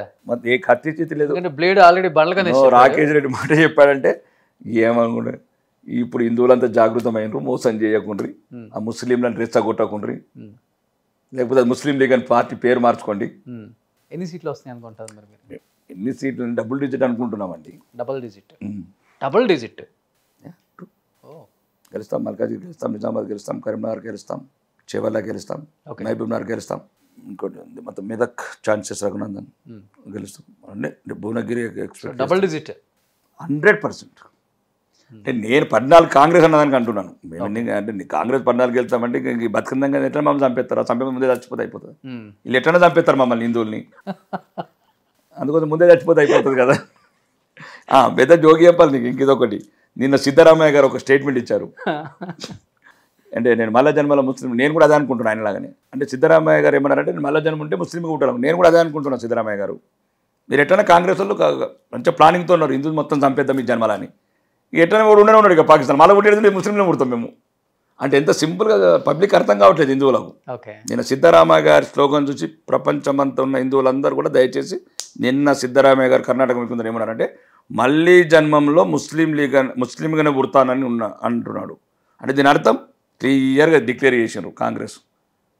ఇప్పుడున్న ఈ జనరేషన్ అంతా హిందువులను చంపేస్తాం, అయితే మత మార్పిడి చేస్తాం. ఇక మళ్ళీ పుట్టేది ముస్లింలమే కదా. మనం ఇప్పుడు ఆఫ్ఘనిస్తాన్లో ఎవరు పుడతారు? 1970 అయితేనే హిందువులు పుట్టేవాళ్ళు, సిక్కులు పుట్టేవాళ్ళు, క్రిస్టియన్స్ పుట్టేవాళ్ళు, జైన్లు పుట్టేవాళ్ళు. ఇప్పుడు ముస్లిం అయిపోయింది. 100% ముస్లింలే పుడతారు. సిద్ధరామయ్య కూడా అట్లనే ఎట్లన్నా మొత్తం క్లియర్ చేస్తున్నాం హిందువుల్ని, అందరు హిందువులు అందరూ అయిపోతారు. అంటే కొందరు మతం మారుతారు, మిగతాలను చంపేస్తాం. మిగిలేదు ఏ జాతి ఉంటుంది ఇక్కడ? మీరు చెప్పిందే మళ్ళీ ఆలోట్ ఎందుకు అంటే అది ఎంత టెక్నికల్గా చెప్తున్నాడు హిందువులు కూడా గమనించండి. సిద్ధరామయ్య గారు ఉన్న ఒక మాటలో ఉన్న ఒక ఆలోచన, దూర ఆలోచన అర్థం చేసుకోండి. ఒకవేళ మనం కూడా సిద్ధరామయ్య లాగానే మళ్ళీ మనకి ఇష్టం అంటే, నేను ఇష్టమా కష్టమా కాదు, ఇట్లుంటే ఈ కాంగ్రెస్ విధానాలు. కాబట్టి కాంగ్రెస్ని బహిష్కరించండి దేశం నుంచి. ఆంధ్రప్రదేశ్లో ఏ పార్టీ వస్తుంది అనుకుంటున్నారు? కూటమా లేకపోతే జగన్మోహన్ రెడ్డి వచ్చే అవకాశం ఉందంటారా? మాకైతే మేము భారతీయ జనతా పార్టీకి అయితే ఉన్న సర్వేలు చెప్తున్నాయి కూటమే వస్తుందని. మీ పత్రికలలోనే వస్తున్నాయి. మీరే మాకన్నా ఎక్కువ మేధావులు కదండి, రీసెర్చ్లు చేసి పేపర్ రాదంటే. మేము కూడా మీలాంటి గొప్ప మేధావులను కలుస్తాం కాబట్టి మాకు మేము కూడా ఇట్లా ఛానల్స్ చూసి మీలాంటి యాంకర్ చెప్పిన దాన్ని బట్టి ఆంధ్రప్రదేశ్లో వస్తుందని అన్నారు. సో లాస్ట్ అండ్ ఫైనల్గా చెప్పండి రాకేష్ రెడ్డి గారు, ఇంత చూశారు, లైఫ్లో ఎన్ని కష్టాలు పడ్డారు, సుఖాలు పడే టైంకి మళ్ళీ రాజకీయాల్లోకి వచ్చారు. చావటానికైనా సిద్ధం, చంపడానికైనా సిద్ధం, దేనికైనా సిద్ధం అని బరితెగించేశారు. వాట్ ఈజ్ లైఫ్ అంటే ఏమర్థమైంది మీకు? ఇవి ఒకటి, ఇప్పుడు మీరు యాంకర్ కావాలనుకోవచ్చు, యాంకర్ అయ్యారు. అంటే మనం కొన్ని అనుకోని జరుగుతాయి జీవితాలలో. ఒక ముక్కలో వాట్ ఈజ్ లైఫ్ అంటే ఏం చెప్తారు అసలు మీరు? పోరాటం. జీనా హై తో మర్నా సిక్కో, కదం కదం పర్ లడ్నా సిక్కో. బతకాలంటే పోరాటం నేర్చుకో. ఇప్పుడు ఒక రాజకీయ పంత ఎన్నుకున్నాం కాబట్టి ఇంకా జాతి, ధర్మం, ఇతర మతస్థులకు ఇబ్బంది లేకుండా, ఇతర మతస్థులతో మాతో పాటు సమానంగా తీసుకెళ్తూ అభివృద్ధిలో మా ధర్మాన్ని కాపాడుతూ ఇతర ధర్మాలకు హాని కలగకుండా ముందుకెళ్తాం. Super, great. అసలుకి నిజంగా మీలాంటి రాజకీయ నాయకులు ఉండాలి, ముఖ్యంగా తెలంగాణలో. ఎందుకంటే ప్రజల కోసం వచ్చిన, ప్రజల్లో నుంచి పుట్టిన ఒక నాయకుడు అని చెప్పుకోవచ్చు. సో జీవితంలో ఎన్ని కష్టాలు పడ్డారు, కానీ ఇప్పటి నుంచి ప్రజల కోసమే నా జీవితం అంకితం, నా ధర్మం కోసం నేను పోరాడతాను, నా ప్రజల కోసం నేను నిలబడతాను, ఏదేమైనప్పటికి కూడా నా ప్రాణాన్ని సైతం అడ్డం పెట్టి ఈ ప్రపంచంలో వీర సైనికుడిగా నిలిచిపోతాను, కానీ ఇంకొకళ్ళ నేను నిలవను అని ముక్తాకంఠంగా చెప్పారు. కాబట్టి ఇలానే ఉండాలని మనస్ఫూర్తిగా కోరుకుంటున్నాను రాకేష్ రెడ్డి గారు. Thank you so much. ధన్యవాదాలండి మీకు, సుమన్ టీవీ వ్యూవర్స్ అందరికీ, ప్రపంచవ్యాప్తంగా ఉన్న సుమన్ టీవీ వ్యూవర్స్ అందరికీ కూడా నా యొక్క ధన్యవాదాలు. ఈ దేశం, ఈ ధర్మం ఎప్పుడు విరజిల్లాలని, విశ్వవ్యాప్తి కావాలని మీ అందరి ఆశీస్సులు ఉండాలని కోరుకుంటాం. ఎప్పుడు హీరో అవ్వాలని అనుకోలేదా? ఎవరు అడగలేదా మిమ్మల్ని? అయ్యాను, అంటే ఇంతకుముందు హీరోకి బుక్ అయ్యాను నేను. అప్పుడు ప్రేమ కొన్ని రోజులు ఒక 4-5 days షూటింగ్ అయింది. ఏ సినిమా? ప్రేమ గులాబీలో. ప్రేమ గులాబీలు. అదే మద్రాసులో అప్పుడు మా ఫ్రెండ్ మళ్ళీ వెళ్ళిపోయాను, విదేశాలకు వెళ్ళిపోయాను నేను. నిజంగానే అప్పుడు కానీ సినిమాల్లోకి వచ్చుంటే మంచి రొమాంటిక్ హీరో అయ్యే ఉండేవాళ్ళు మీరు. ఒక నాగార్జున అయితే నా, లేకపోతే మాదాల రంగారావు, లేకపోతే నారాయణమూర్తి విప్లవ సినిమాలు తీసేవన్నా. నాకు జనరల్గా ఎక్కువ ఈ ఇష్టం. ఓకే, నారాయణమూర్తి మూవీస్, ఆ టైప్ ఆఫ్ సినిమాలు. మాదాల రంగారావు గారు, విశ్వనాథ్, మళ్ళీ ఇటొక వేరియేషన్ విశ్వనాథ్ లాంటి. ఆయన కూడా ఉన్నారా మీలో? ఓ, డిఫరెంట్, అంటే ఒక రకంగా ప్రపంచాన్ని అన్ని వైపులా సృష్టించే ఒక కళలు కావచ్చు, సంస్కారం. ఒకవైపు పేద ప్రజల అక్రందనలో అర్థనాదాలు లేని వాళ్ళ ఇతిహాసాలు తీసిన వాళ్ళు వీళ్ళు, మాదాల రంగారావు గారు కావచ్చు. కుదిరితే చెప్పండి, ఫ్యూచర్లో మీ బయోపిక్ తీసే అవకాశం నాకు ఇవ్వండి. ఓకే, ధన్యవాదాలు. ఇప్పటికి ప్రశాంతంగా. Super nice, thank you sir. Thank you.